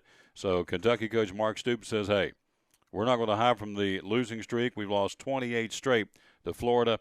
He said, it's got to stop sometime, and we feel like it's going to stop this weekend. So we'll see. But that's certainly a good attitude to have. But, again, the Kentucky Wildcats taking on the Florida Gators. And, again, that's coming up again on Saturday. And that happens, as we told you, in Lexington, Kentucky. High school football, let's see who's playing where tomorrow night. Bradley Central plays at Jefferson County, the Big East. The Bradley Central Bears will be at Jefferson County Battle of the Patriots. Chucky Doak will be at Johnson County tomorrow night. Concord Christian plays at Cloudland. Daniel Boone, probably the best 0-3 team, but I know Jeremy Jenkins, he's not in for moral victories, but again, probably the best 0-3 team in the region, as they'll be on the road at Tennessee High tomorrow night, taking on the Vikings, and their outstanding running back, Sir Schuff, S-I-R is his first name, and S-H-U-F-F is his second name. Last name, of course. Elizabethton and Unicoi County tomorrow night. We talked to Coach Whitten about that. Greenville plays at Sullivan East. We mentioned that a few minutes ago. Number 2 ranked team in the state, taking on East, who's honorable mention this week in their particular poll. Happy Valley plays at Cosby tomorrow night. Hampton Bulldogs, ranked 6th in the state. They'll be at Gatlinburg-Pittman. Hardin Valley will come to Dobbins Minute for homecoming 2015 for the 8th-ranked Indians. Number 4 in the state, Science Hill, hosting number 1 in the state, Maryville. And, yes, there it is, tomorrow night. 7 o'clock airtime. We'll bring you the play-by-play.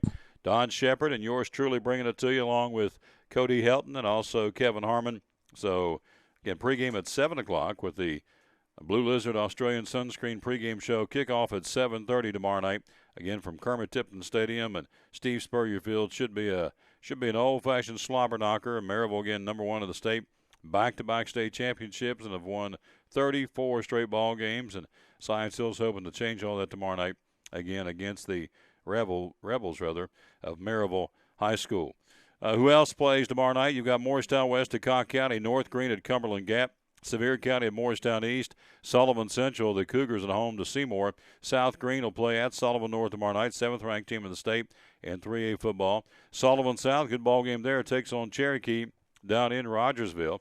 And look at those standings. Cherokee at 2-0 and South at 2-1. Should be a good matchup tomorrow night between the Rebels and the Chiefs. Volunteer at Granger and William Blunt, the Governors, will be in Knoxville to battle the Bearden Bulldogs, again in the Big East Conference. In Southwest Virginia tomorrow night, Gate City plays at Bluefield. Hurley will be at Castlewood.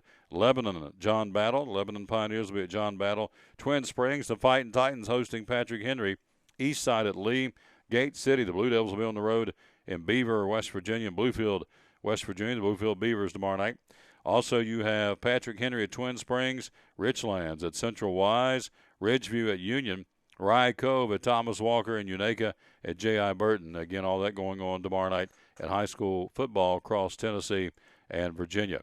It is the Tom Dare Sports Show. Thanks for being with us. And, again, talk a little golf here on this beautiful Thursday. It'll be a good day to go out to chase a few, of course, chase that little white ball. And want to bring you up to speed what's going on in the world of golf on this Thursday. And it will be, well, I keep clicking the wrong thing here. I want to talk about the FedEx Cup BMW Championship, and we'll do that as soon as this thing decides not to hop anymore. And boom, there we go. So the FedEx, Jason Spieth and the folks teeing off today. Jason Day holds a narrow lead in the FedEx Cup standings, one he would likely pad this week at the BMW Championship. Starting today, the field of 70 players aim at Day. The more important challenge this week, making the field for the final event in the FedEx Cup playoffs. Top 5 heading into at Conway Farms Golf Club in Illinois is Day, Jordan Spieth, Ricky Fowler, Henrik Stenson, and Bubba Watson. Only 30 players will advance to next week's Tour Championship in Atlanta. Of course, you want to play good today to get there. So, again, a lot of actions. They tee off, again, starting today in Lake Forest, Illinois at the Conway Farms Golf Club, and that'll be for the BMW Championships on the PGA. So the golfers are going to be busy and got a lot out there in front of them as far as incentive to do well, and so they'll do that again starting this afternoon in Illinois. Tom Taylor Sports Show. Again, we thank you for being with us. Coming up, we're going to check in. Let's see who's up next. Michael White will join us coming up here in just a few minutes. Again, the sports information director from East Tennessee State University, on his way to call the game and write up on the game tonight and cover the game. The Buccaneers at Charleston Southern. Tall test for the Buccaneers of Carl Torbush. So we'll see how that goes for them again as they get ready to play football and do battle tonight in Charleston, South Carolina. Here's an interesting story. I want to get this before we go to the break. College football. Politics and college football sports don't normally go together. Alabama, the heart of Southeastern Conference country, famous for its football, but a state senator took it to another level Wednesday. State Senator Trip Pittman out of Alabama stepped to the podium to offer a resolution to stop allowing teams to schedule kickoffs before noon. I think going forward it's important that the managers of the universities across this state start to consider the fans. The reason for this could be twofold. For one, Auburn doesn't play well before noon. Oh, well, there you go. University of Alabama's alum, actually he's from Alabama. I thought he was going to be from Auburn the way he said that, but the Alabama alumni man, this came days after Auburn barely survived 27-20 in overtime. Again, the game had started at 11:30 local time. Pittman's proposal didn't go over so well with many of his colleagues, as it not only fell flat but also apparently rubbed many people the wrong way. And so, again, perhaps this was simply an attempt to throw shade at his alma mater's rival, the Auburn War Eagles or Auburn Tigers. So, anyway, whatever the case, Alabama ranking near the bottom of education overall. The gentleman from Montrose and his colleagues have bigger fish to fry, and they, of course, immediately tabled that and said, no, I don't think so. So he had proposed that they start football games after 12 o'clock in the South. And, again, a little bit of a superstitious thing, I guess, the way I look at it. And that's kind of how they looked at it and said, nah, probably not so much. Quick break. We'll be right back. We'll check in with Michael White from East Tennessee State University, the sports information director, as the Bucs take on Charleston Southern tonight. Big football game. And a big one for their first road game of the new season, and they got to go down and play well against a very good football team. We'll talk about that coming up right here on the Thursday edition of the Tom Taylor Sports Show. Trucks, and more trucks. At Champion Chevrolet on the Motor Mile in Johnson City, we have Silverado trucks everywhere with discounts up to $11,000 off MSRP on select Silverado All-Star Crew Cabs. 15 Spark, $10,995. 15 Sonic, $12,995. 15 Track, $17,995. 15 Equinox, $20,995.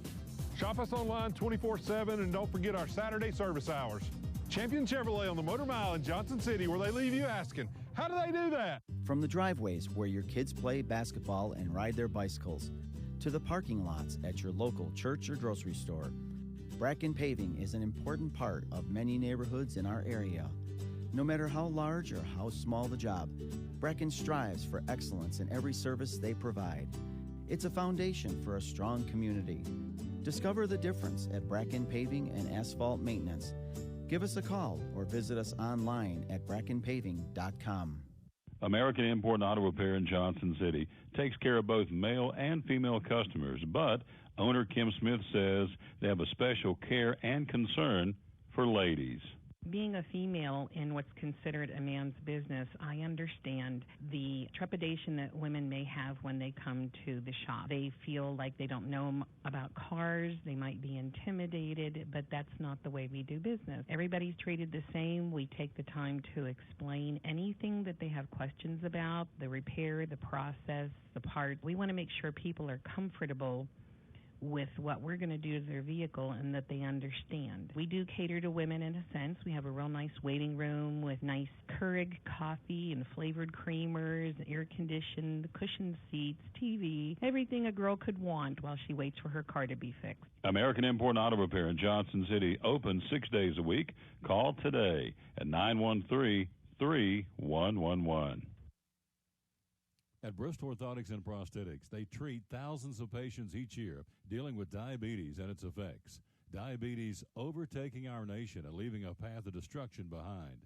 Through wound care, office visits, and preventive care, they see most of the patients after a problem arises. Using diabetic footwear such as shoes and inserts, a great way to prevent or prolong skin breakdown and amputation. At Bristol Orthotics and Prosthetics, they use only custom molds from patient mold inserts, which further ensure a great recovery, or better yet, prevents a wound from happening. They use custom molded shoes, bracing, custom inserts, and extra depth diabetic shoes to prevent wounds or other skin issues from beginning. Call today, 1-800-524-4447. 39 years, 6 locations, 1 family. Bristol Orthotics and Prosthetics, 1-800-524-4447. Whether lying on the beach, just working in your yard, or watching NASCAR racing this weekend in Bristol, your skin needs protection from the harmful effects of the sun. Blue Lizard Sunscreen delivers broad-spectrum SPF 30-plus protection that comes with smart bottle technology. Our bottle changes colors in the presence of UV rays, reminding you to cover up. It's the brand most recommended by pharmacists and dermatologists nationwide. Plus, it's made right here in the Tri-Cities. Blue Lizard Sunscreen. We've got you covered.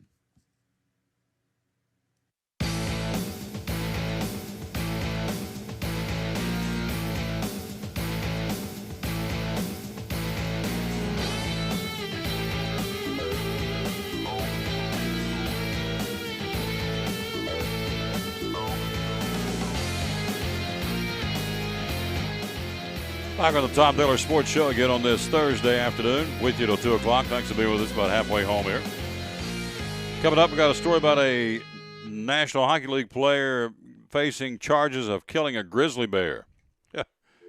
Yeah, I'm not making it up. We'll do that again coming up here in just a few minutes. Let's get on the phone now to Michael White, Sports Information Director of East Tennessee State University, and he'll take a few minutes with us, and certainly appreciate that. I'll get rid of my gum over here, and let's do that. One ringy-dingy.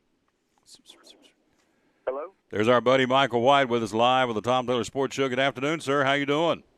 Doing well, Tom. Thanks for having me. Yes, sir. I thank you for spending a little time with us. We won't keep you long. I know you're in transit, but hey, a big football game tonight. First road game for the new Buccaneers and Carl Torbush, and a tough test. Kind of set the preview of this game tonight, would you please? Absolutely. Yeah, we're actually on I-26 on our way down through South Carolina right now, and excited to take the Bucs on the road, and it certainly is going to be a major test for the program. Coach Jamie Chadwell, and he's the head coach there at Charleston Southern. He, former Buccaneer himself, played quarterback here in the late 90s, has really built a quality program at Charleston Southern, and a team that has been in the top 25 this year, been receiving votes at the FCS level, and definitely going to be a challenge for our young team to go down here and take on these guys.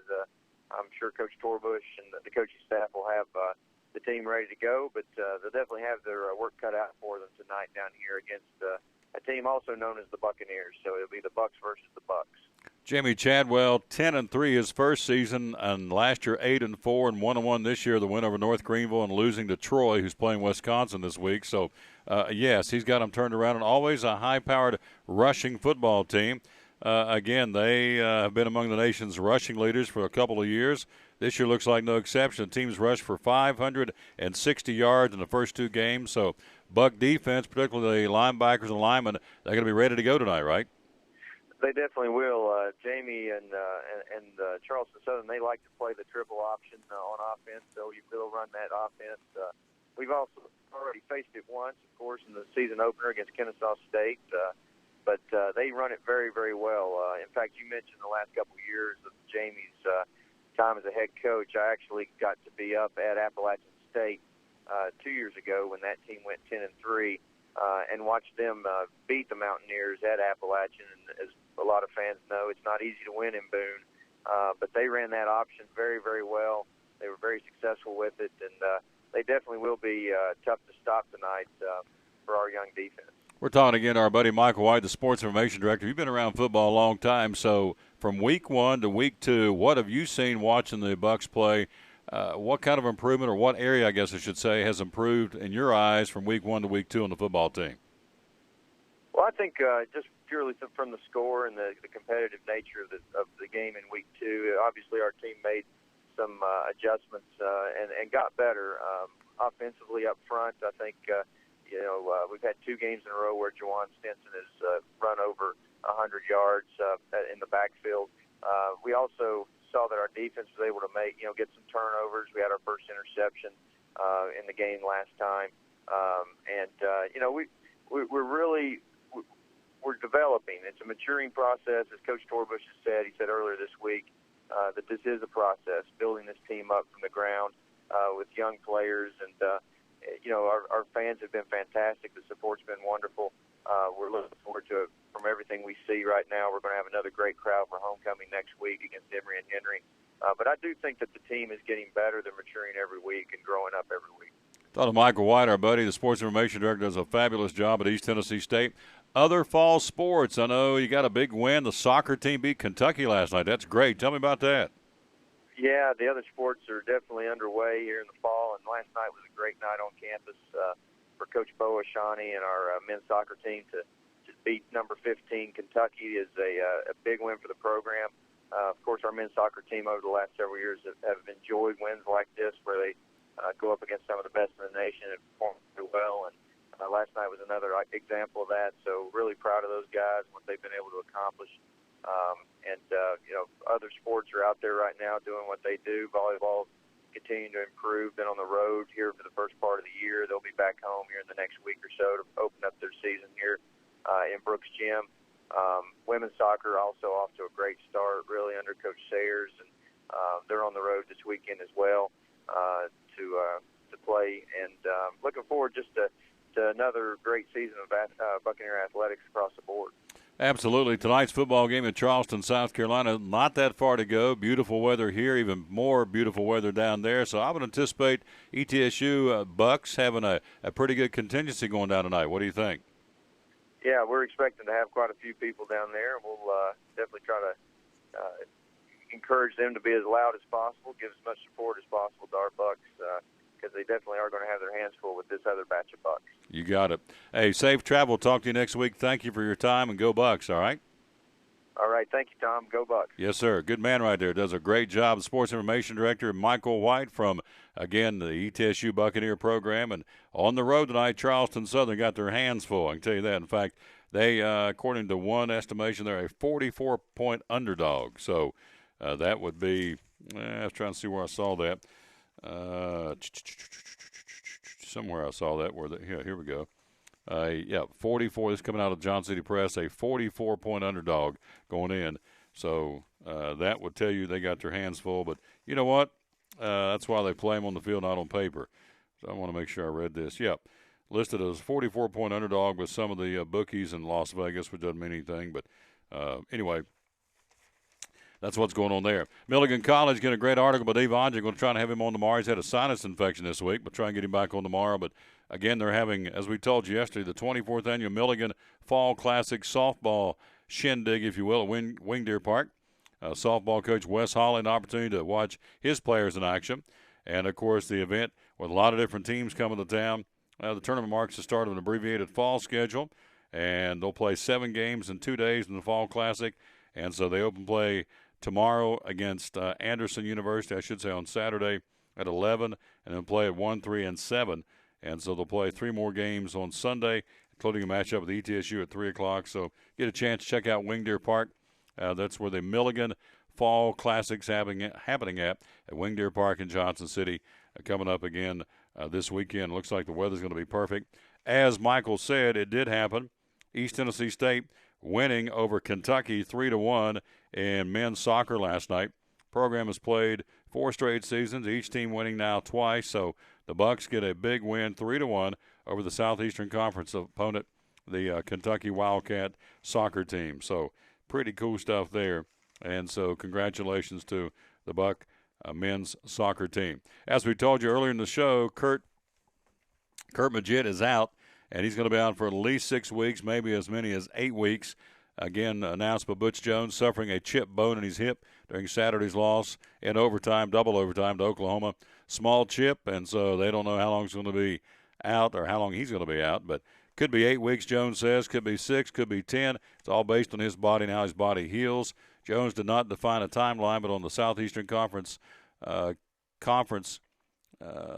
teleconference, he was asked if there was a best-case scenario that would allow Magid to be ready to go, and that would be on October the 3rd, maybe.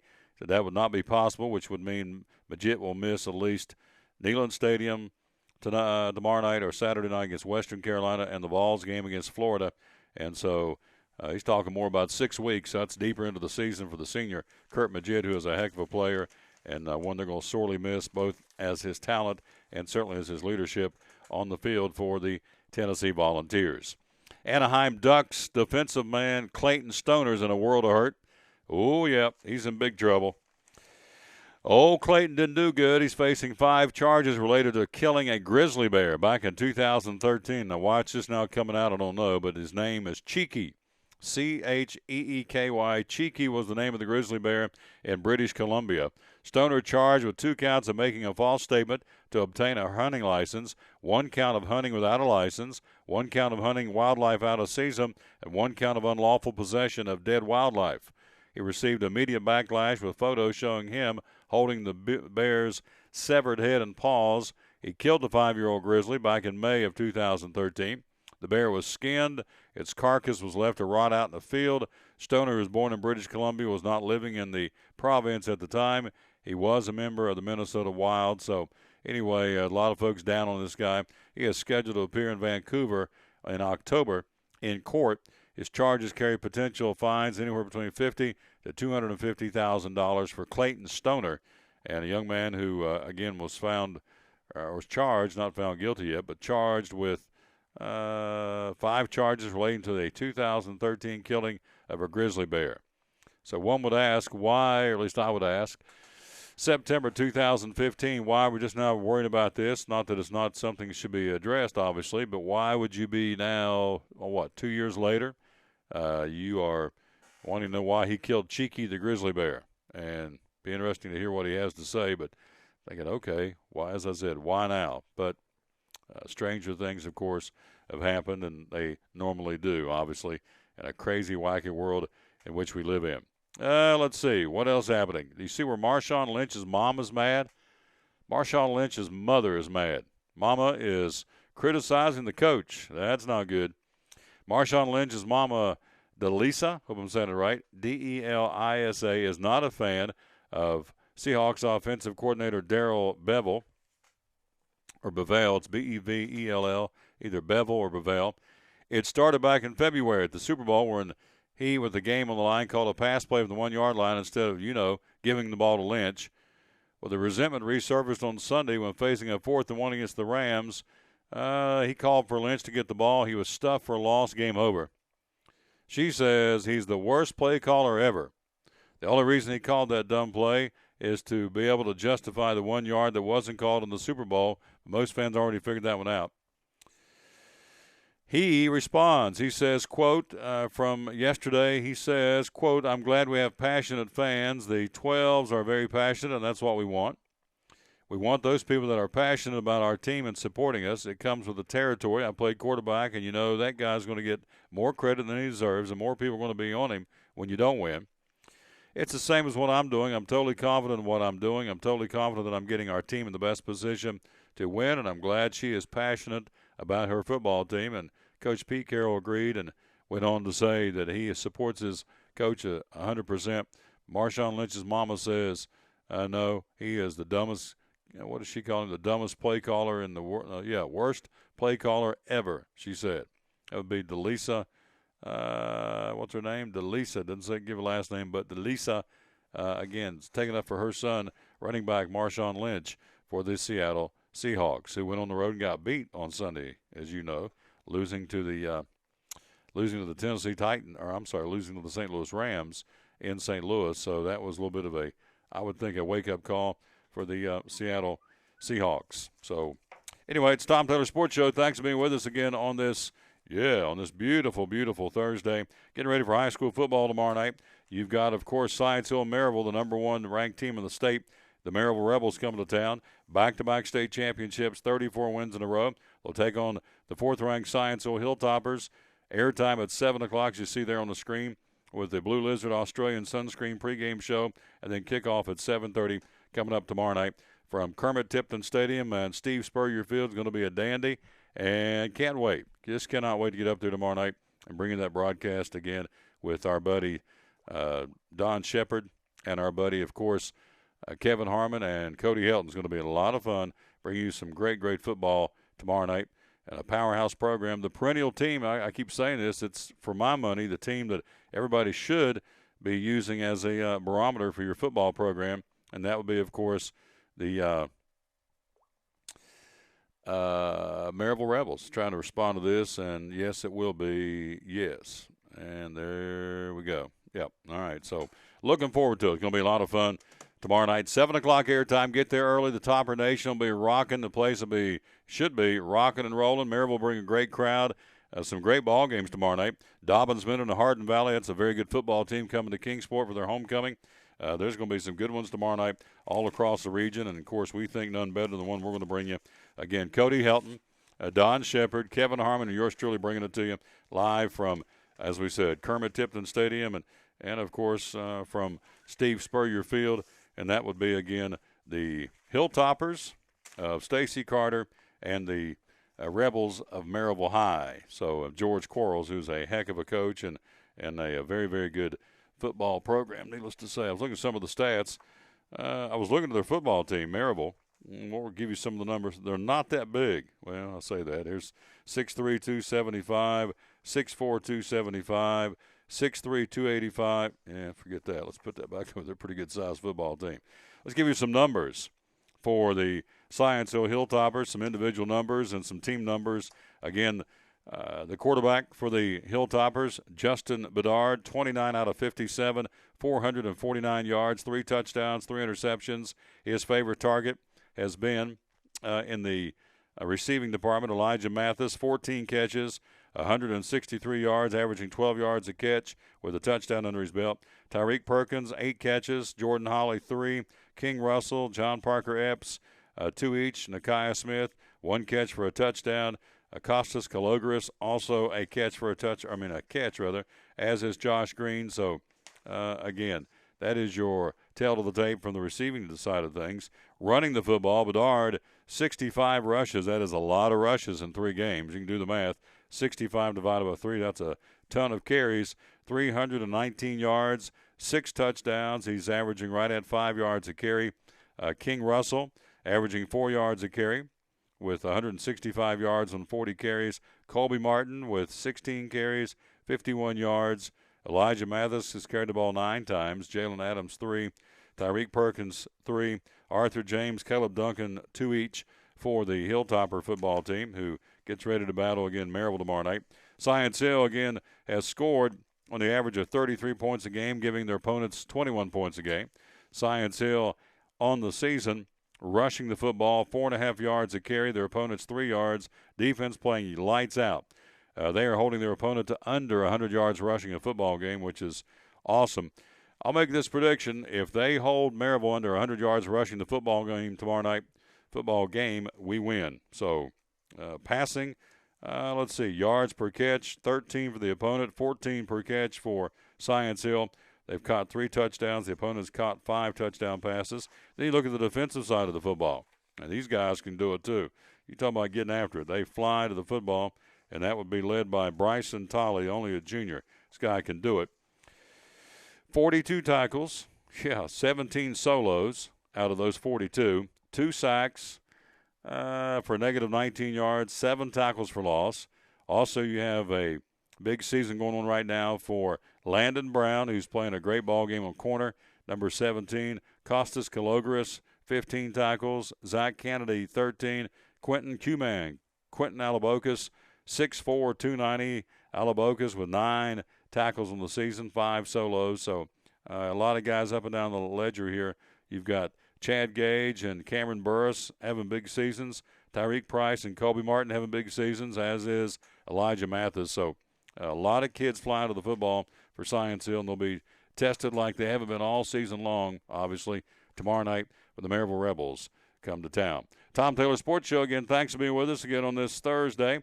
We have heard from Sean Witten, the head football coach of the Elizabethton Cyclones. We have heard from Michael White, the sports information director from East Tennessee State University. We've heard from Kevin Harmon with a little look around the Southeastern Conference. And we're fixing to, and have heard, I should say, from Frank Lett from the Kingsport Convention and Visitors Bureau. And we're fixing to hear from our buddy Dr. Barry Walton and also David CRUM coming up here in the next hour on the Tom Taylor Sports Show. So quick break. We'll be right back. We've got more for you. Don't go away as we work our way through this. And I want to come back and talk about Milligan College. They have done something very, very cool as far as sportsmanship and just how you conduct yourselves. They've been noted by some folks because of how they conduct themselves. We're going to tell you all about that coming up next right here on the Tom Taylor Sports Show. Kingsport Cabinetry installs cabinets and countertops all over the 3-state region. Owner Richard Isaac says they work with both commercial and residential customers and love to help remodel existing homes. What we do is if somebody comes in and wants to do a remodel, of course, they've got an existing home, existing kitchen. It might be a bathroom, whatever, it doesn't matter. We'll come out and take a look at their project. We'll do the measuring for them, come back in. While I'm at the home, I'll get the ideas that they want to incorporate into the kitchen, into the bathroom. We'll come back, we'll draw it up for them, have them come in for a meeting and go over everything with them. And once the drawings and stuff are approved, then we'll start the pricing process. We'll find out what kind of wood they want to use, what kind of countertops. Do they want Corian? Do they want granite? Do they want laminate countertops? Kingsport Cabinetry. Quotes are free. Call today, 247-6134, 247-6134. At FCA, we're touching millions one heart at a time. Since 1954, the Fellowship of Christian Athletes has been putting the heart and soul in sports by challenging athletes and coaches to impact the world for Jesus Christ. As the largest sports ministry in the world, FCA now reaches over 2 million people annually on the professional, college, high school, junior high, and youth levels. Through this shared passion for athletics and faith, lives are changed, one heart at a time. Learn more at fca.org. American Import and Auto Repair in Johnson City takes care of both male and female customers, but owner Kim Smith says they have a special care and concern for ladies. Being a female in what's considered a man's business, I understand the trepidation that women may have when they come to the shop. They feel like they don't know about cars, they might be intimidated, but that's not the way we do business. Everybody's treated the same. We take the time to explain anything that they have questions about, the repair, the process, the part. We want to make sure people are comfortable with what we're going to do to their vehicle and that they understand. We do cater to women in a sense. We have a real nice waiting room with nice Keurig coffee and flavored creamers, air-conditioned, cushioned seats, TV, everything a girl could want while she waits for her car to be fixed. American Import and Auto Repair in Johnson City, open 6 days a week. Call today at 913-3111.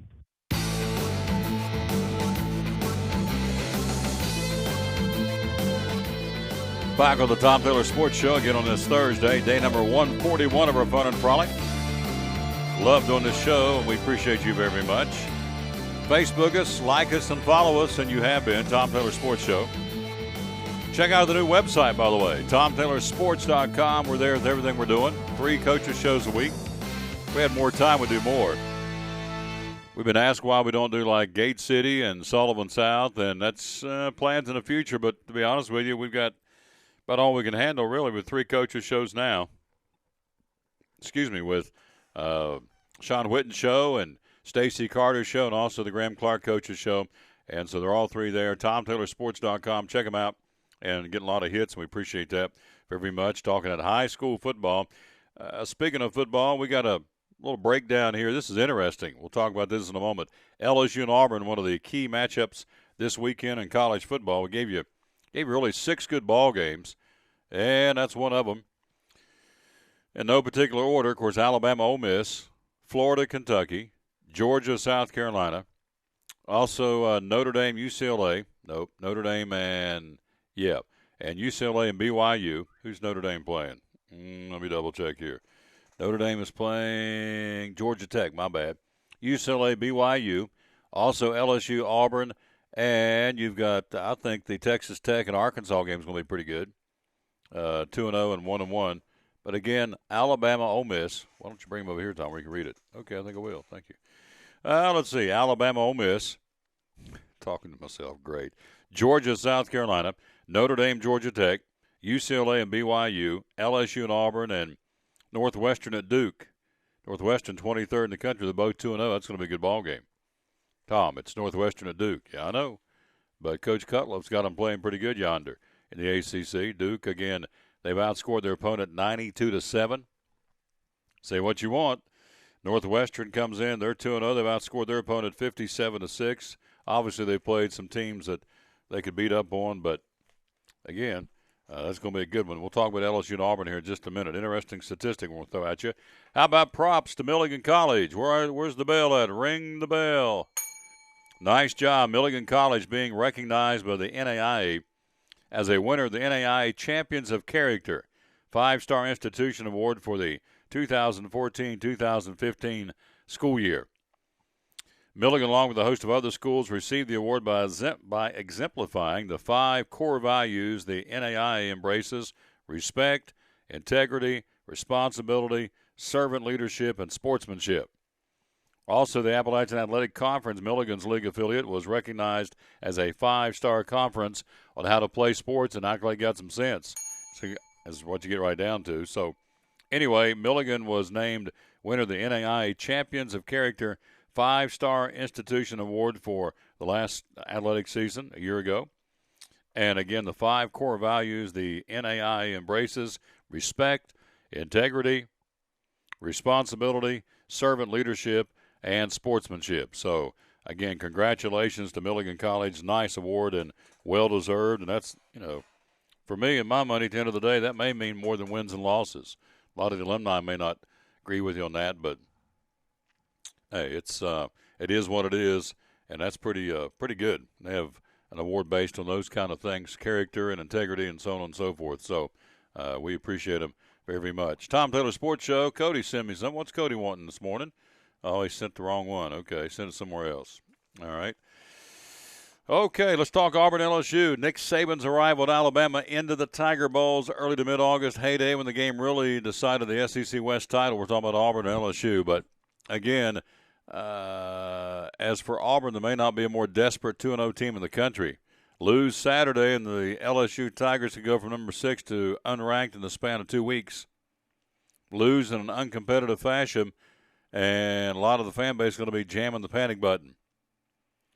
Not only has Auburn not won, however, at LSU in the last 7 tries, they haven't won there in 7 years. Of course, they go there every other year. Hadn't even come close in the last 3 tries. Auburn's gotten beat at LSU by an average of 23 points a game.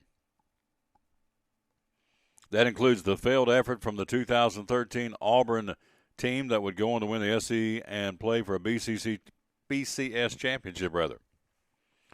With some folks at LSU now subscribing to the theory that Auburn's karma is cursed for breaking out victory cigars on the Tiger Stadium field following the program's last win there. There's no time like the present for Auburn to get that particular monkey off its back. They've lost 7 straight times at LSU, the last 3 about an average of 23 points. So LSU owns them over the last 7 tries, and so you play there every other year, so you do the math. It's been a long time.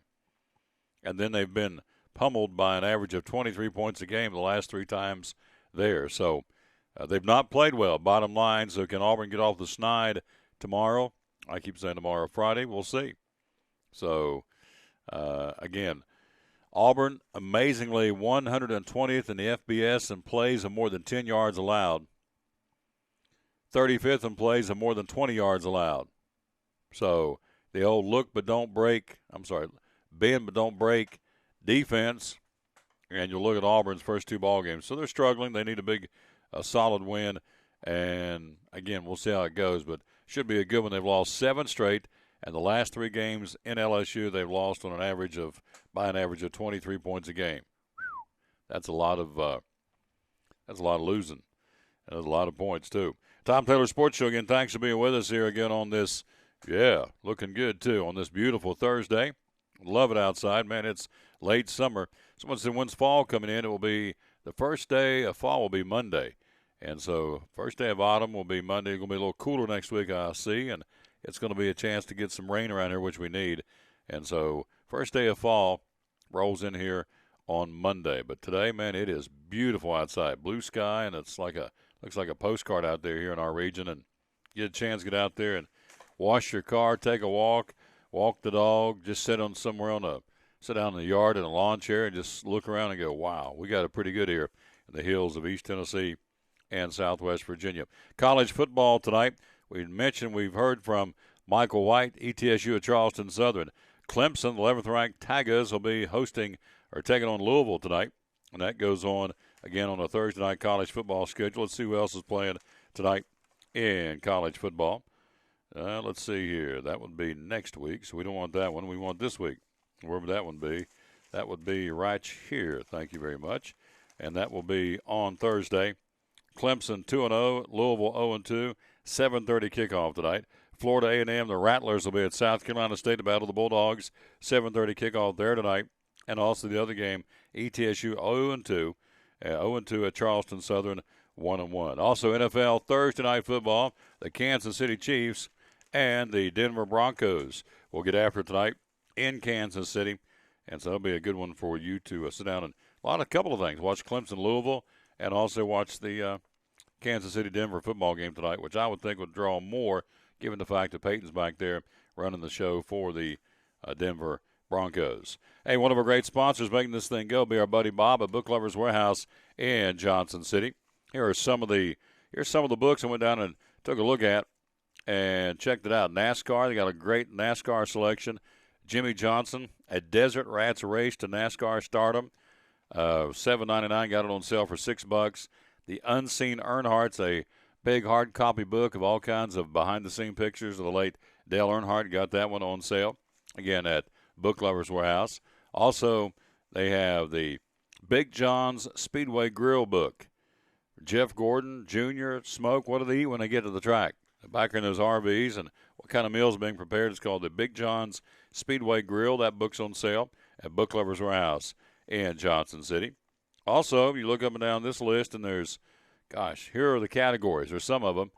Albums, Civil War, sci-fi, gardening, cookbooks, a kids section, Christian fiction, also a section on garden, on mystery, on local and regional authors. Got a great selection there of that at Book Lovers Warehouse in Johnson City. Also, self-help, psychology books, sociology books, science fiction books. They got sports books, obviously, photography, comic books. They sell a lot of comic books at Book Lovers Warehouse. Cassettes, VHS tapes, 8-tracks, got all those. Sell a bunch of those, too. Also, vintage mysteries, and, the list goes on and on. It's a 600,000 square foot, 6,000 square foot facility. 600,000 would be a lot of books. 6,000 square foot facility, over 200,000 titles in the store. It's a great used bookstore. It's easy to find right beside Harbor Freight Tools in Johnson City and on 11E between Johnson City and Jonesboro. And, again, they do a great job, and we certainly appreciate our buddy Bob from Book Lovers Warehouse in Johnson City. Quick break. We'll come right back. We will move on, and we got coming up our buddy David CRUM due to join us from the Tennessee Wildlife Resource Agency. He's in the hot seat, ready to go. Also, a little bit later on in the show, Dr. Barry Walton from Max Medicine Mart got some new products out. And, again, if you're a weekend warrior and need something for a brace or a limb that's been hurting you, an arm, a leg, whatever, They've got that for you as well. Some different braces and splints, canes and walkers, and we'll talk about that and more.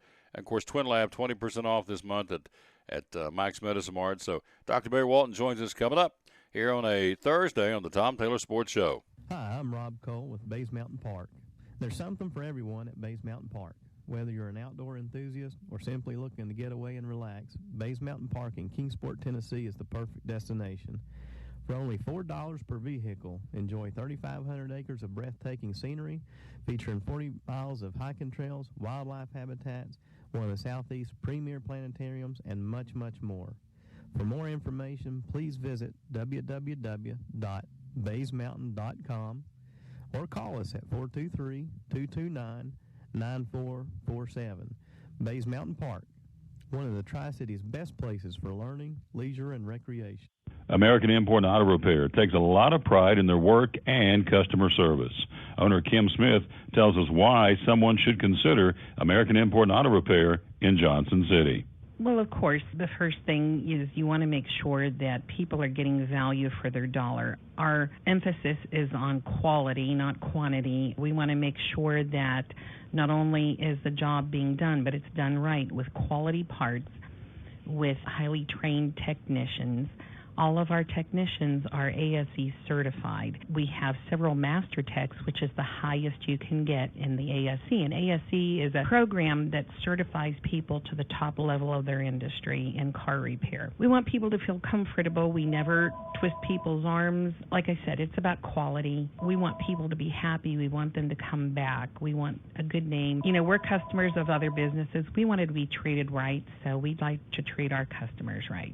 American Import and Auto Repair, Johnson City. Call today at 913-3111. Kingsport Cabinetry installs cabinets and countertops all over the three-state region.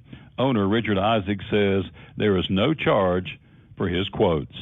All of our quotes and drawings are free. I know a lot of the national chains, big box stores and stuff, and I understand they have to charge a price to come out and measure and do a quote, but here at Kingsport Cabinetry, we do all that for free in hopes that our service is good enough. I always tell people this, Tom. I say, you can go anywhere in this town and get a product like I have, but find somebody you're comfortable working with. If you're not comfortable working with me, find somebody you are comfortable working with, but I can guarantee you we'll give you the service. We have a full shop back here that we do custom work, and I'll just move on a little bit. We get into commercial work. We do a lot of commercial work, a lot of healthcare, a lot of restaurants, banks, schools, things like that too.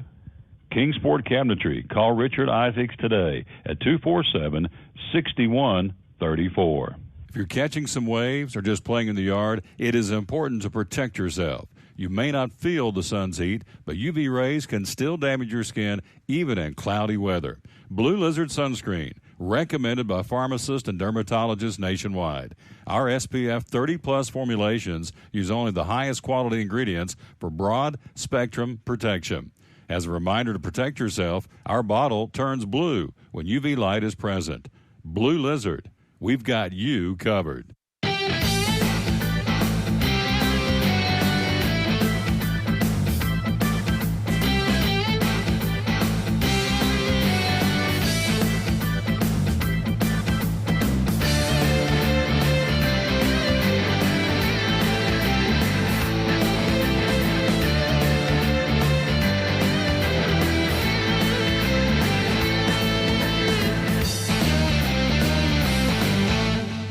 And back with the Tom Taylor Sports Show. Thanks for being with us. Let's run down Major League Baseball. Again, pennant races, a little bit of breathing room. Toronto by 3 now over the Yankees in the East. A little bit of room there.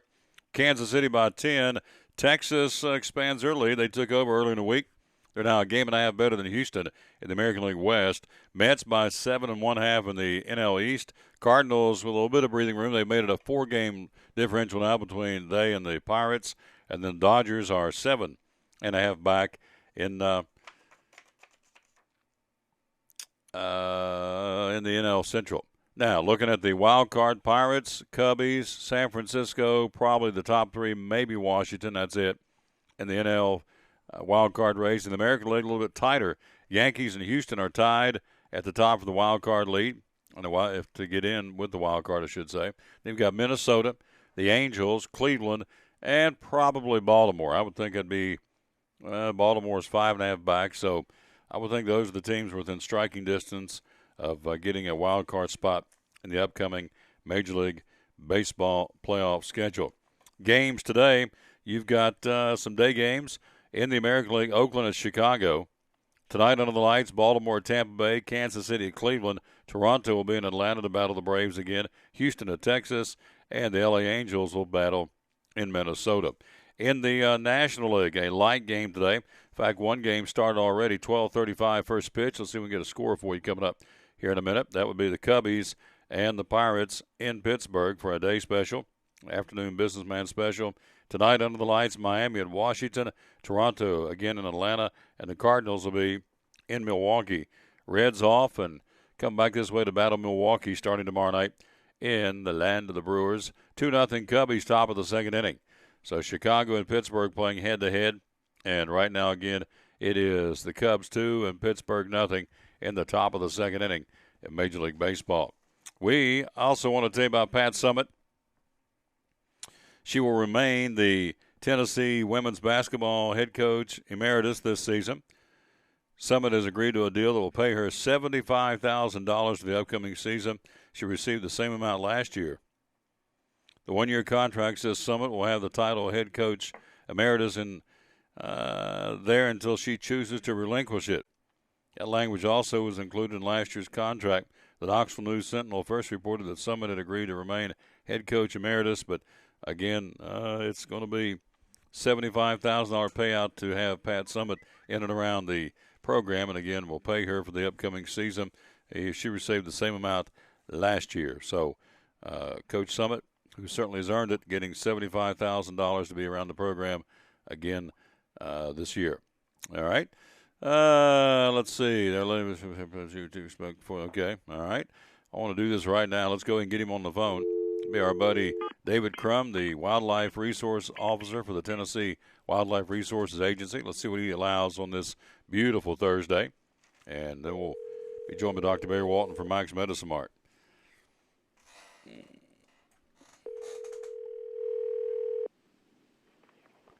Hello, Tom Taylor. How are you doing, sir? Good afternoon, sir. Our buddy David CRUM from the Tennessee Wildlife Resource Agency Officer here and ready to go. And, oh, boy, got lots to talk about, including your Steelers. But first, let's jump in here and talk a youth-only dove hunt this weekend. Tell me about that in the woods of Tennessee, would you please? Coming up is the 5th annual youth-only dove hunt set for Saturday, September 19th at the University of Tennessee Education and Research Center there in Greenville on Allensbridge Road. Once again, the mentors that went out there last year were allowed to hunt with the youth, and they should be allowed to hunt with the youth again this year. One of the problems, talked to the officer from T.W.R.A. that helps coordinate that hunt, is last year they ended up having one individual, a mentor, come out, and he had limited in doves, and his son had not limited in doves. And he was giving the son a hard time, and the son said, the officer was giving the son a hard time, and the son finally looked up and said, well, I was too busy retrieving Dad's birds, so I couldn't hunt. Huh. This hunt is not designed for the mentors. There's always somebody out there trying to take advantage of something that is set up. This hunt is designed for youth only, and the mentors are allowed to hunt secondary. So they've actually changed the rules some this year. And with that being said also, they're having a veterans-only hunt. If you're certified through the VA and take Veterans Administration assistance on outpatient, then you can participate in this hunt. But all of these regulations and all these stipulations are set out by the University of Tennessee. And the ages that the University of Tennessee has set out to be able to participate in the youth-only hunt is ages 10 through 16.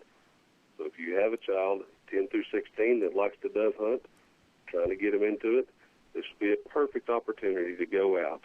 The way they've planted the field, it's a wheat field that's been mowed in strips since August. So it should be a really good hunt and a really good time to go out there and hunt. But just remember, it's for the youth, not for the mentors. Thought our buddy David CRUM, so if you had the ideal number, how many folks or how many young people from 10 to 16 do you anticipate being a part of this weekend?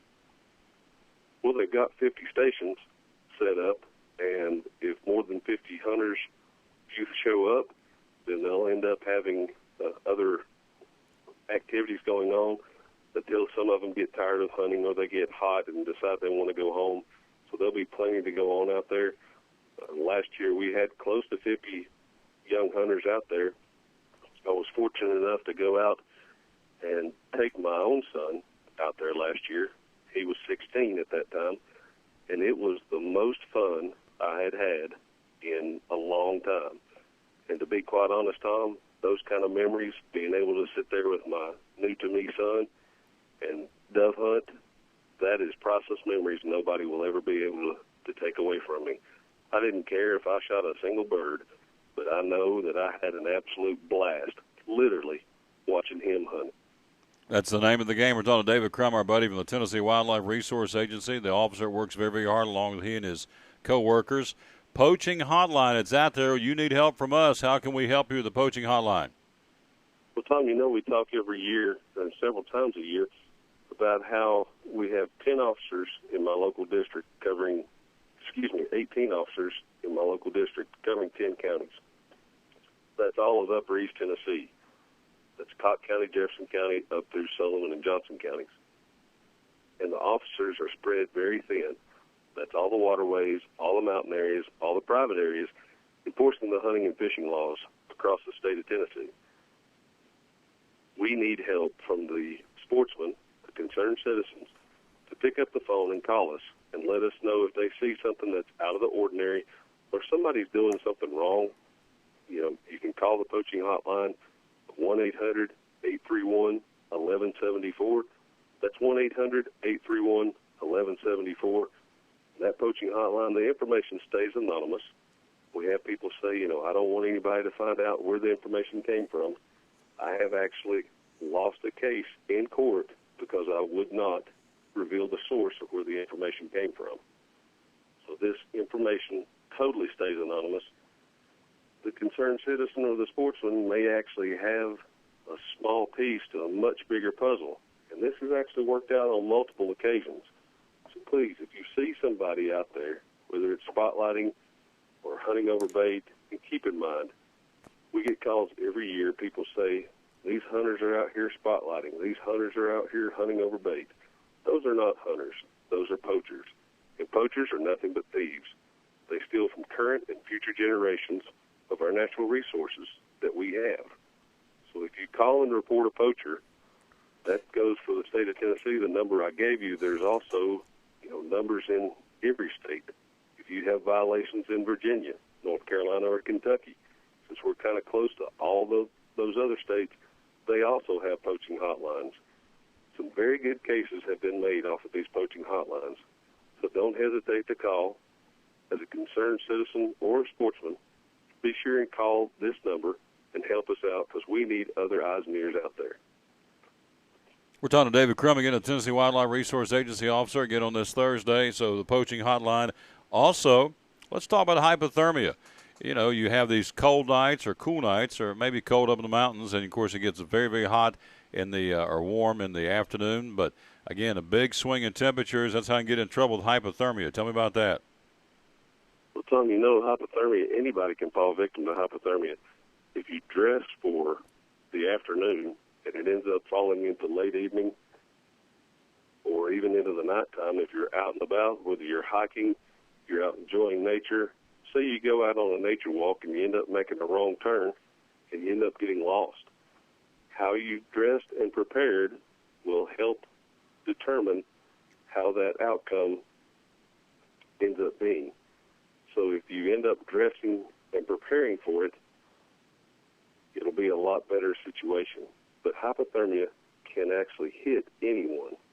When you get out there and you feel that first shiver is your body trying to generate heat. And these cool nights this past weekend, when it got down into the 40s, I guarantee you there were some people that were not expecting that at all. And we ran into some folks that were out on the lake, but they weren't properly dressed, and they got pretty cold.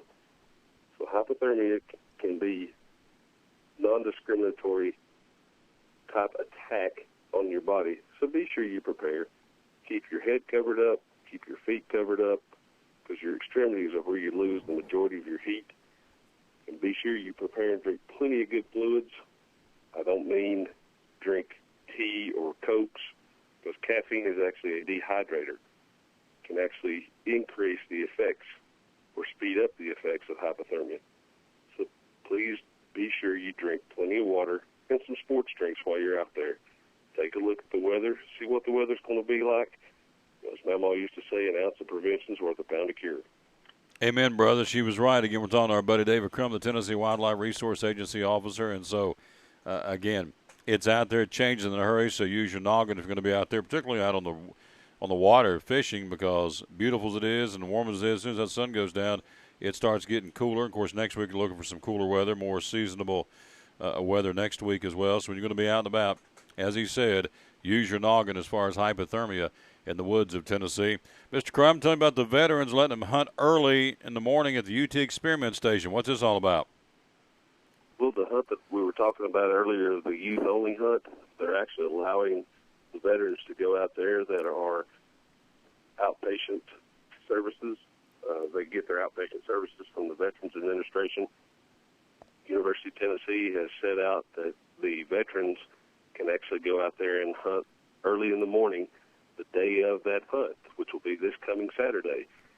Talking to the officer, James McAfee, one of the Greene County wildlife officers, he said there aren't that many veterans signed up right now. I think there might be just a small handful.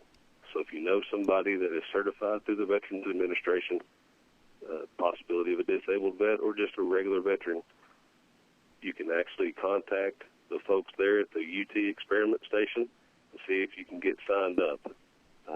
Can't tell you, I wish I could tell you that T.W.R.A. has a sign up for it, but all of this is per the University of Tennessee. So it's a really good thing. It's a wonderful thing, actually, to allow our veterans and our youth to get out there and provide some special opportunities just for them, because Lord knows those veterans have sacrificed enough for us. Appreciate it, brother. You got it. We're talking to David Crum, the T.W.R.A. Fishing right now, kind of in a season change. Fishing been good. What have you been hearing from some of the fisher folks? We hear a lot of good things from the folks that are fishing, except when the cold fronts come through. When those cold fronts come through, the fish get lockjaw. So the fishing, when the cold front moves in, is not that good.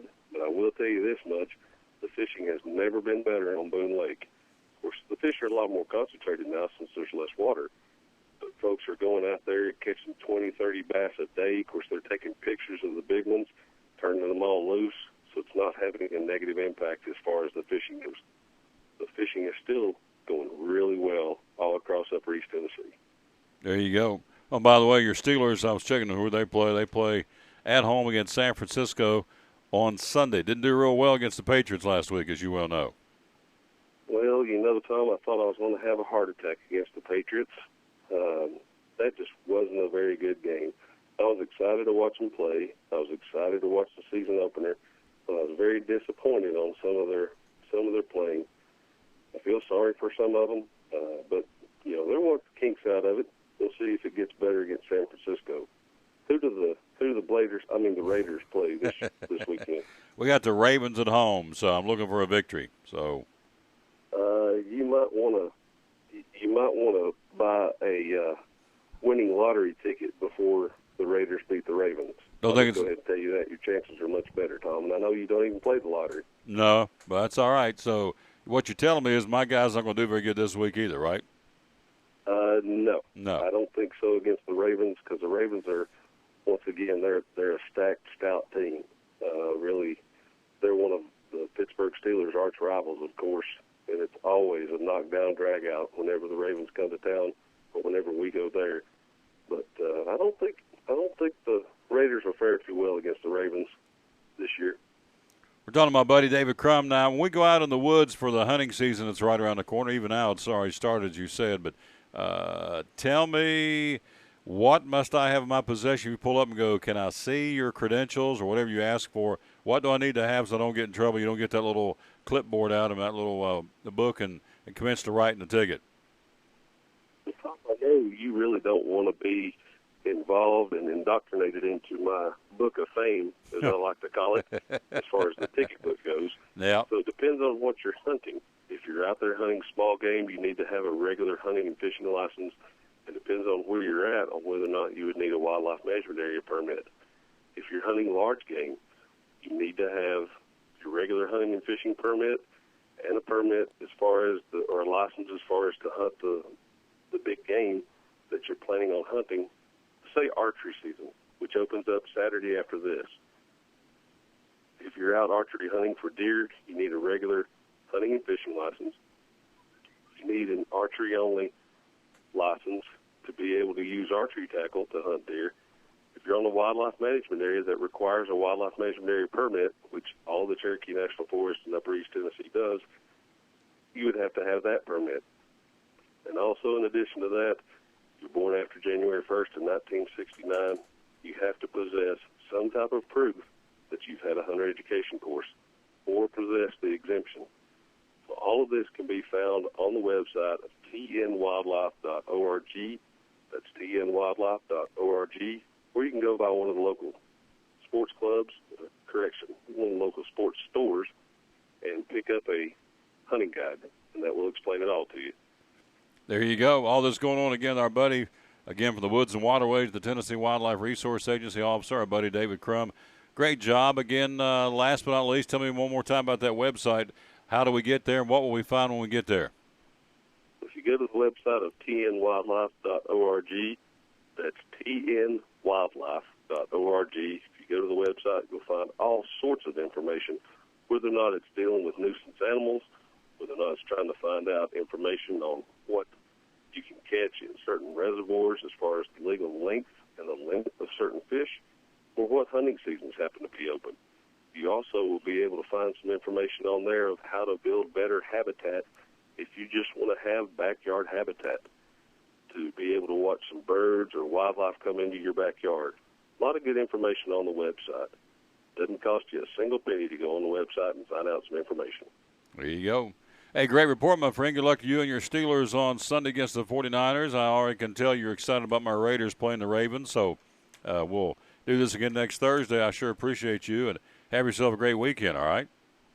Thank you very much, Tom. Remember, get your kids hooked on hunting and fishing, and you don't have to worry as much about them getting hooked on other things, and safe boating saves lives. There you go. Hey, great report. Thank you. I'll talk to you next week, all right? Sounds good, Tom. You take care, and be sure you keep that big noggin of yours covered up. Slathered up. You got it. Good job, everybody. David CRUM, the Tennessee Wildlife Resource Agency officer.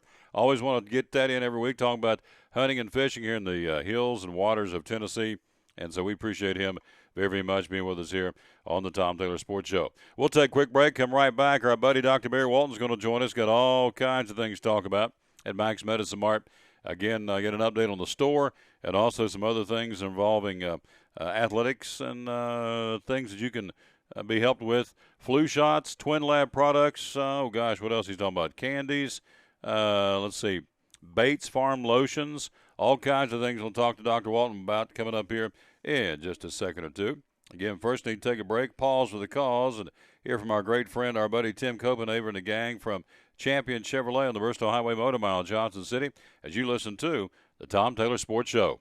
Trucks, trucks, trucks, and more trucks. At Champion Chevrolet on the Motor Mile in Johnson City, we have Silverado trucks everywhere with discounts up to $11,000 off MSRP on select Silverado All-Star Crew Cabs. 15 Spark, $10,995. 15 Sonic, $12,995. 15 Track, $17,995. 15 Equinox, $20,995. Shop us online 24/7 and don't forget our Saturday service hours. Champion Chevrolet on the Motor Mile in Johnson City, where they leave you asking, how do they do that? At Bristol Orthotics and Prosthetics, they treat thousands of patients each year dealing with diabetes and its effects. Diabetes overtaking our nation and leaving a path of destruction behind. Through wound care, office visits, and preventive care, they see most of the patients after a problem arises. Using diabetic footwear such as shoes and inserts, a great way to prevent or prolong skin breakdown and amputation. At Bristol Orthotics and Prosthetics, they use only custom molds from patient mold inserts, which further ensure a great recovery, or better yet, prevents a wound from happening. They use custom molded shoes, bracing, custom inserts, and extra-depth diabetic shoes to prevent wounds or other skin issues from beginning. Call today, 1-800-524-4447. 39 years, 6 locations, 1 family. Bristol Orthotics and Prosthetics, 1-800-524-4447. American Import Auto Repair takes a lot of pride in their work and customer service. Owner Kim Smith tells us why someone should consider American Import Auto Repair in Johnson City. Well, of course, the first thing is you want to make sure that people are getting value for their dollar. Our emphasis is on quality, not quantity. We want to make sure that not only is the job being done, but it's done right with quality parts, with highly trained technicians. All of our technicians are ASE certified. We have several master techs, which is the highest you can get in the ASE. And ASE is a program that certifies people to the top level of their industry in car repair. We want people to feel comfortable. We never twist people's arms. Like I said, it's about quality. We want people to be happy. We want them to come back. We want a good name. You know, we're customers of other businesses. We want to be treated right, so we'd like to treat our customers right. American Import Auto Repair, Johnson City. Call today at 913-3111. Kingsport Cabinetry installs cabinets and countertops all over the 3-state region. I asked owner Richard Isaacs, is there a template or is the sky the limit? Pretty much the sky's the limit. We have a very good drawing system that you come in, tell me what you want. If you have a set of house plans that you're working with, you're building a new house, we can take it off the house plans, we can draw it up, do you 3D drawings where you can see exactly where all the doors, the drawers, the color of the cabinets, kind of get close to the color of the countertops in your drawings, go over that with you, then you can say, well, Richard, let's change this. I'd rather for that door to open the other way, or I want that cabinet to be bigger, that cabinet to be smaller. We can customize it to your needs. You know, it's all about what the customer wants. We want them to be happy when they leave here. Kingsport Cabinetry. Call Richard Isaacs today at 247-6134.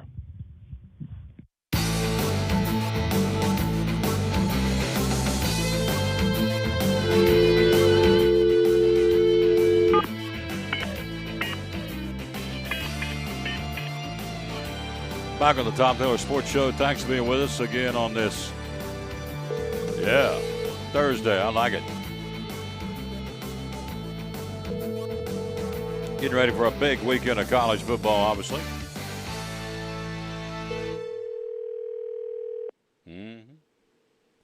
Ringy-dingies.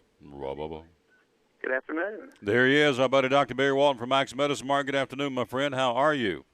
Doing very well. Very active day today. That in the retail world translation, they are covered up today, so I understand, and that's a good thing at Max Medicine. It is a Mart. good thing, very good thing. Absolutely, Max Medicine Mart. All right, we've got lots to talk about here. First, Alabama and Ole Miss. Wow, starting at 9:15 on Saturday evening. Going to head down to that one, and who do you think is going to win the game? I think Alabama. It's been a long time since an SEC team has beaten Alabama in back-to-back years, so I'm going with the Tide. Woo, that's a good statistic. Last time an SEC team has beat them. How did you say it again? Back-to-back? Is that right? Back-to-back years. Wow, that's. I don't even know the answer to that question. That'd be a good trivia question, Tom. It would be. You could. Here's your homework assignment. It's been quite a while. Yeah. There's your homework assignment for next week. I'd be interested to find that out. So Alabama and Ole Miss, a great week of college football in the SEC. LSU, Auburn, of course, Georgia, South Carolina, Florida, Kentucky. Should be some good football games, no question. And so, and LSU, Auburn being one of those as well. We're talking to Dr. Barry Walton from Max Medicine Mart. Make tracks to Max, and you do. And let's jump in here and go. Twin Lab, what's today? 17th day. Got about 2 weeks left to save 20% off on Twin Lab products. Tell me about that. Well, Tom, that's right. We've got several different products from Twin Lab. Of course, we've talked about some of the amino acid products they have. We've talked about the NAC, which is N-acetylcysteine, which is good to help break up congestion. It's a good expectorant.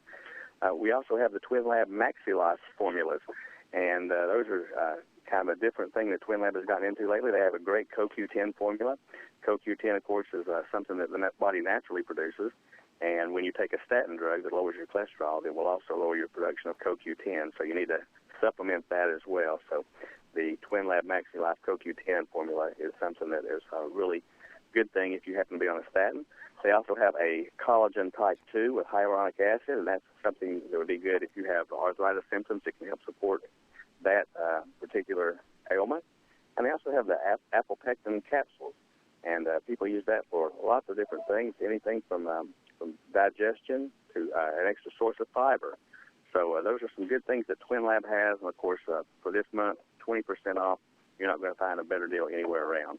You got to get Make Tracks to Max. So everything. Now, if I get this right, is what I keep saying on the show. You can go in today and spend and buy something 20% off. You can buy tomorrow and buy something 20%. There's no coupon. It's just a blanket 20% off every day, all month long of Twin Lab, correct?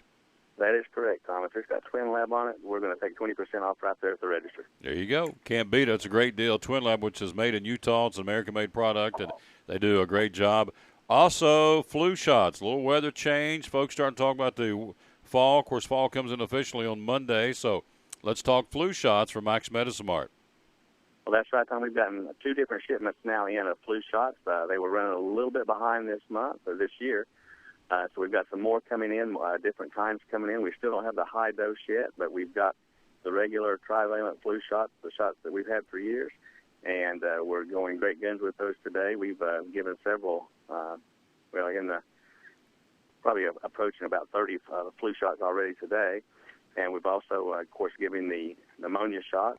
We've got a couple of people that have gotten some shingles vaccines, so we're going great guns. And, of course, the great thing about that is you don't have to make a doctor's appointment.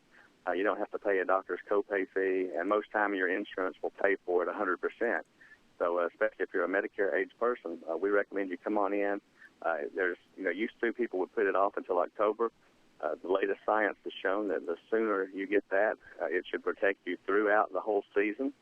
So here we are in the middle of September. It's certainly not too early, and we recommend people to come in, get that, follow those CDC guidelines, and get those flu vaccines as quickly as you can. The trivalent strain has, or the trivalent shot has 2 different strains, of A strain, and they've got 1 of the B strain. So we want to make sure that folks realize this is the one that the CDC has monitored. As we've talked about before, Tom, CDC monitors all the time where the flu goes around the globe, and they develop the vaccine ahead of time, anticipating what will be in our area during our flu season.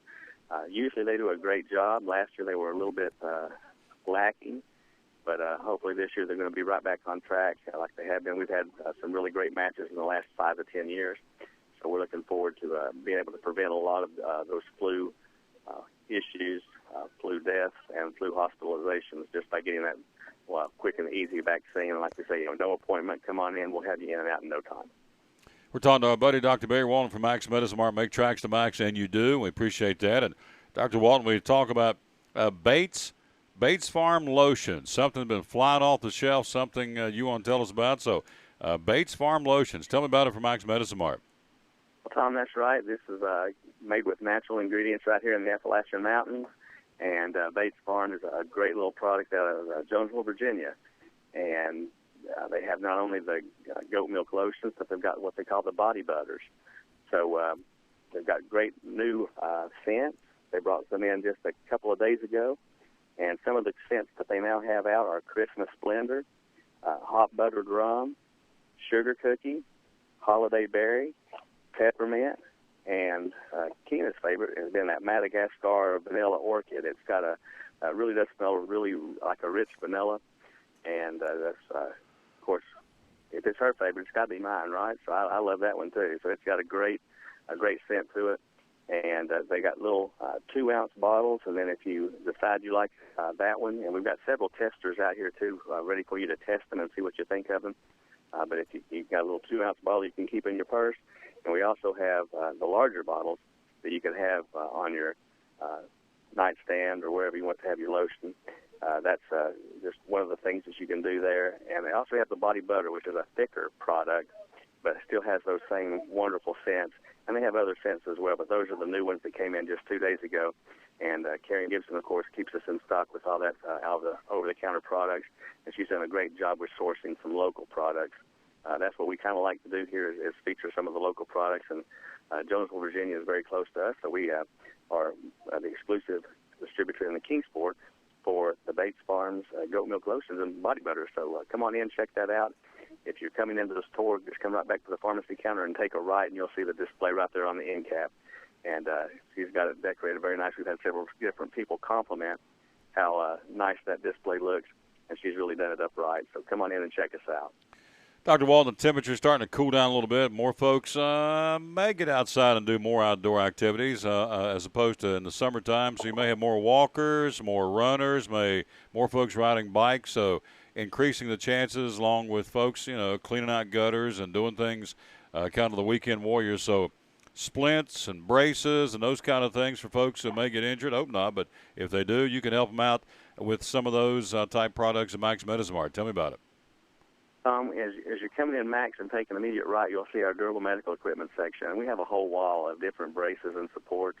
Just a great selection, probably the greatest selection in the Tri-Cities. So we like to stress that. And if it's something that you need and we don't have, we can surely get it quickly. But most times we have it, and we not only have it, but we'll have it in the size that you need. And we've got great people out there that will measure you to make sure you get the right size. So whether it be an ankle, a knee, whether it be a lower back issue, whether it be a collarbone or a shoulder, we're going to have a brace for you. We also have a great selection out there of support socks and stockings. We have people that have all sorts of leg issues where they need added compression to help their legs function to their optimal level. And that's some of the things that we can help you with here at Max Medicine Mart. And right out there in the durable medical equipment, they do a really good job of sizing people up and getting the right thing. Also, we talked about the big football game. We've got some great ones this weekend. One starts tonight, again, East Tennessee State down at Charleston Southern if you're a Buck fan. So if you're going to be sitting around listening or watching the game and looking for some snacks, I can tell you where to go get them. Good Food Grocery, the store within a store. And what are some of your favorite healthy snacks when you sit around and watch Alabama or whomever you watch? We've got some really good chips, and not just the corn chip kind, but we've got other chips as well made out of things like squash even, and those are very good. Sometimes people think about, I'm not so sure about that. But when you try these, they really have a good texture to them. They're crisp, they're crunchy, and they taste good. They're also sturdy enough to hold up if you want to put a dip on there. We've got a lot of different salsas out there as well. We've got the Wind and Willows cheese balls that are really, really good and so easy that even I can make them, so that's a good thing. But also outside of the good food section, if you're looking for just a snack to have, once again, Karen's come through for us and gotten the Russell Stover new selection that they have. Things like candy corn chews. These are individually wrapped in a bag, but they're inside the bag. They're individually wrapped, almost looking at the taffies that you get down at Gatlinburg, but they're in the color scheme and flavor of candy corn. We also have the ones that are pumpkin flavored. Those have been a big hit this year. And probably the biggest hit that we've seen has been caramel apple. We've got the Russell Stover caramel apple candy bars. And I'll just tell one on my fellow pharmacist, Jeff Ward. He took a bag of those home. And it was daylight when he left here, and it was daylight when the bag got emptied. So it didn't take very long for his family to wipe that out. So those that can kind of tell you how good those caramel apple candy bars from Russell Stover are. A great selection here, and Karen's done a really good job. And if you want a little bit more of an upscale product, we've got the Happy Halloween little bags of treats, all sorts of different things, from yogurt-covered pretzels to candy bars, to aluminum foil pumpkins. And those are from the Bitterman Family Confections out of Missouri, Kansas City, Missouri. And they also have a neat little thing. It looks like skeleton bones, and they call it candy skeleton parts. And it's got little skulls and knee bones, and you can actually probably put together a whole skeleton on these little candy bones. And the kids have really enjoyed those. Great price, really, $1.98 a bag for those. And that is a 6-ounce bag, so that's a pretty good size bag for just $1.98. So lots of good things here going on, lots of American-sourced products that we're very proud of, and as local as we can get them, we'll get them there as well. So we're very proud of the relationship we've developed with the Bates Farms folks over in Jonesville, Virginia.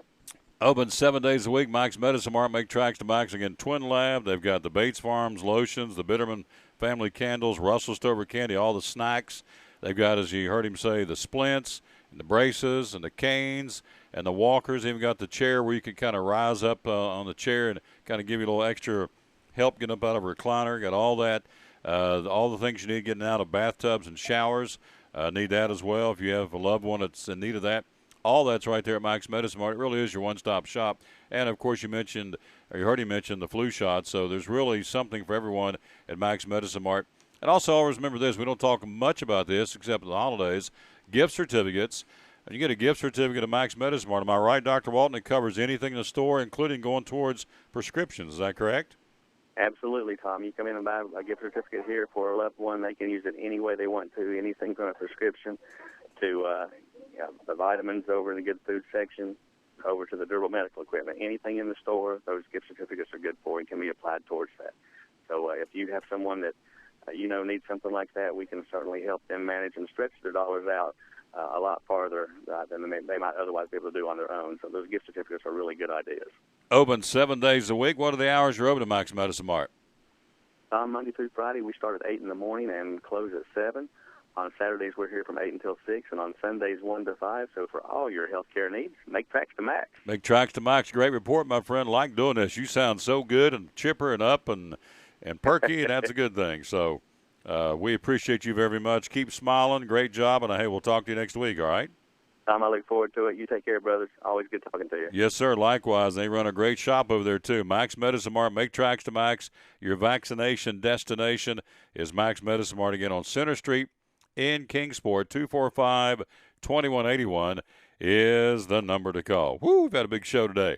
It's been busy. We like it. Frank Lett from the Kingsport Chamber of Commerce, the Kingsport Convention and Visitors Bureau, talking about, again, bidding on the K-Mets for another 5-year contract to keep them in Kingsport, the 8th oldest minor league baseball affiliation with a particular city in America, which is quite impressive. Kevin Harmon stopped by, talked to us about Tennessee, what went wrong with the Vols, and gave us a little sneak preview of a busy week in the Southeastern Conference. Shawn Witten, the head football coach of the Elizabethton Cyclones, he came by phone to talk about his football team and their game tomorrow night at Unicoi County. Michael White, the sports information director, on the road, literally heading down to Charleston, South Carolina for the night's ball game between ETSU and Charleston Southern, and the Buccaneers of East Tennessee State against the Buccaneers of Charleston Southern are a decided underdog in that game tonight. But again, it is a rebuilding. They're in a rebuilding mode. You don't come out of the gate and win every game right out of the chute. That's very, very unrealistic expectations, although some folks want that to happen, and I'm sure Coach Torbush does too. But he also says be patient. We're just getting started with the thing. It's a long haul. It's a marathon, not a sprint, to rebuild this football program at East Tennessee State. They'll play tonight at 7 o'clock, Charleston Southern in Charleston, South Carolina. David CRUM, our buddy from the Tennessee Wildlife Resource Agency officer, joined us. And, of course, Barry Walton just now from Mike's Medicine Mart. It is the Tom Taylor Sports Show coming up tomorrow. We've got coaches lined up and ready to go to talk to us. We've also going to be joined by our buddy Jeff Birchfield to kind of get us set for the preview of the NASCAR chase for the championship. It gets going this weekend in Chicagoland. Who won the first race last year out of the chute, but didn't take advantage of it, didn't go on and do as you thought he would with a springboard jump over everybody else winning that first race. Brad Keselowski won it last year, but again didn't get her done, as they say. And so we'll see how it goes this weekend in Chicago for the running of the first race for the chase for the NASCAR Sprint Cup Series Championship.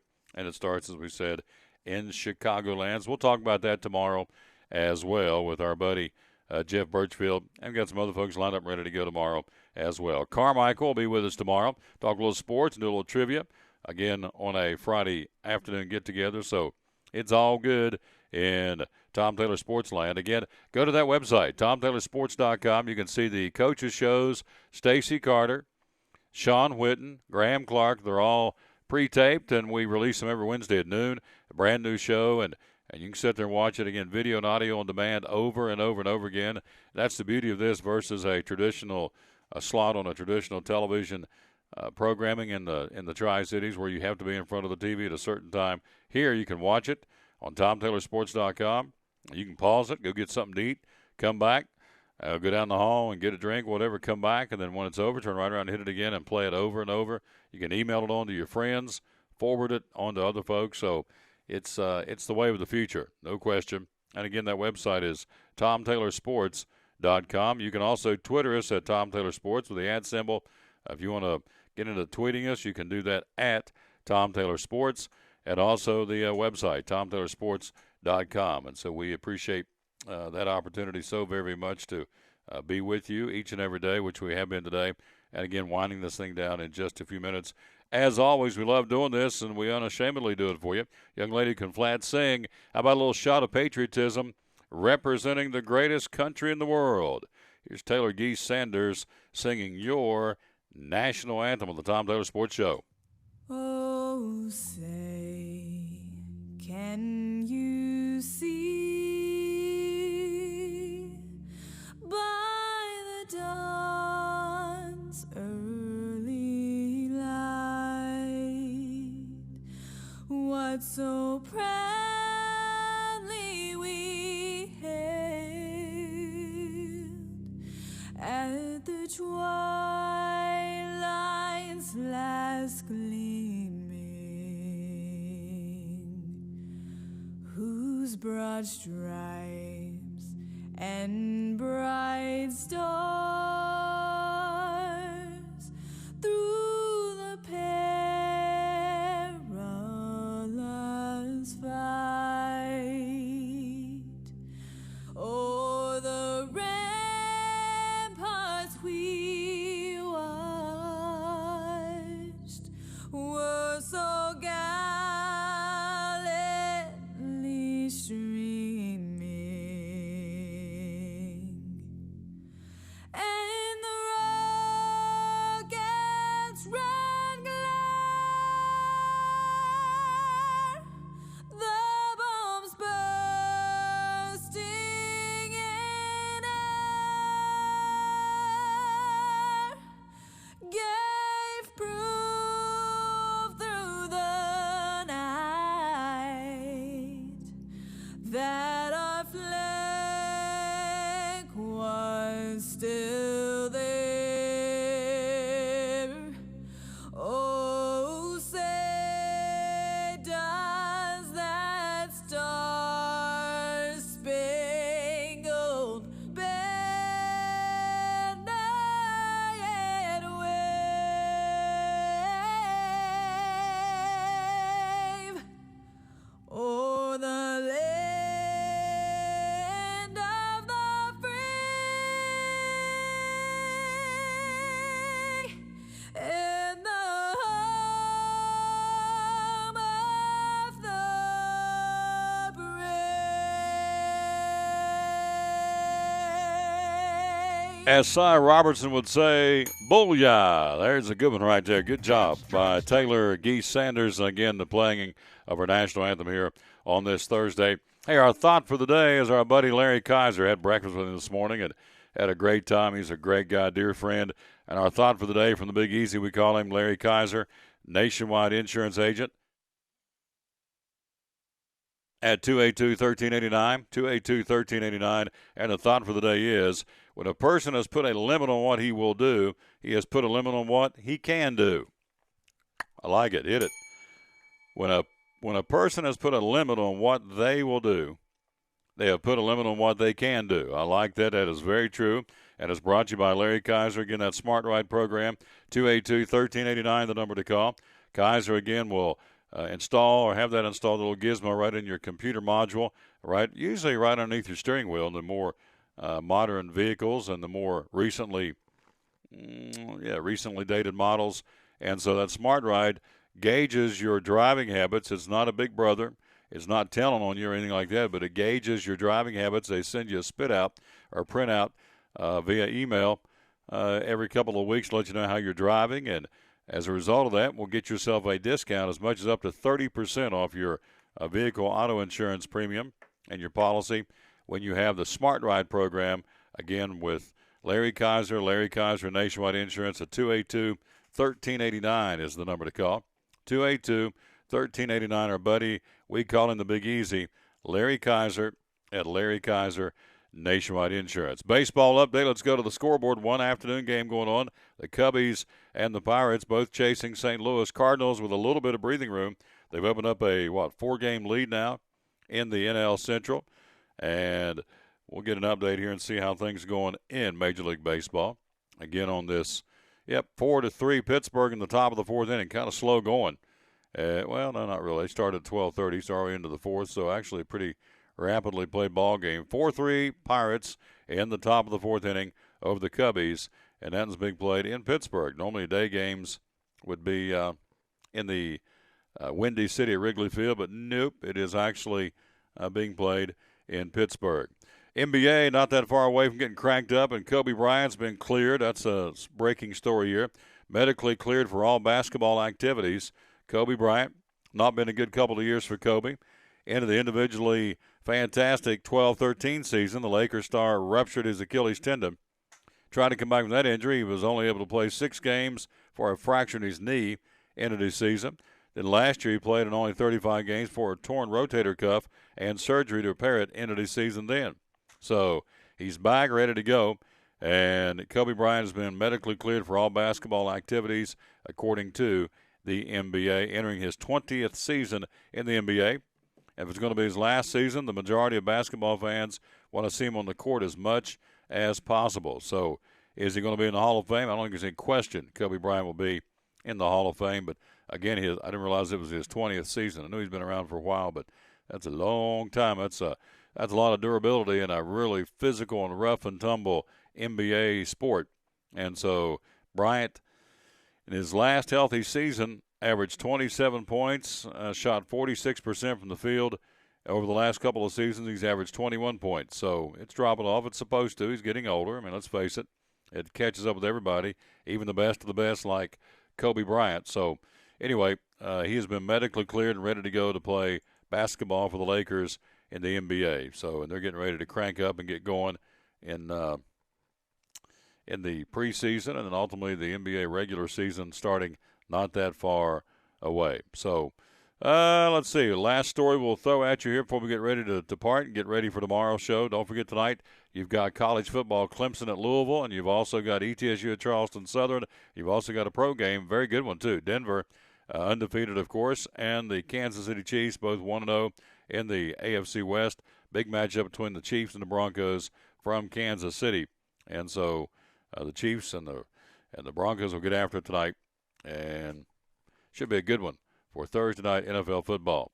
Laramie Tunzel back on the field of the Rebels, can be forced to wait a while. They can miss several more games before returning to action. He's already sit out of the first 2 games of the season for precautionary reasons as the NCAA investigates allegations that Tunzel violated NCAA rules. And the sticking point of the moment is a loaner car.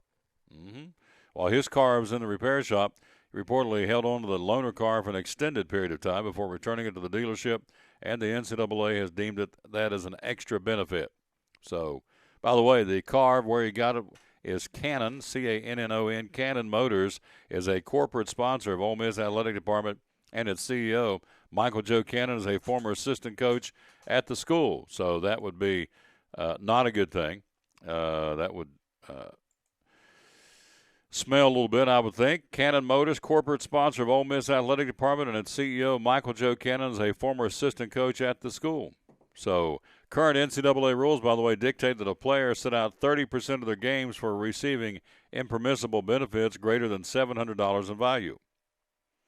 That would mean that if he could be forced to miss at least 4 games, it's also possible the NCAA could decide to add more to the suspension. So not good for the young man, the big offensive tackle for the Ole Miss Rebels, who will have their hands full on Saturday against Alabama. He will not be there, and that's a big hole to fill for the Ole Miss football team as they get ready to, as we said, to travel to Alabama to battle the Crimson Tide of Nick Saban.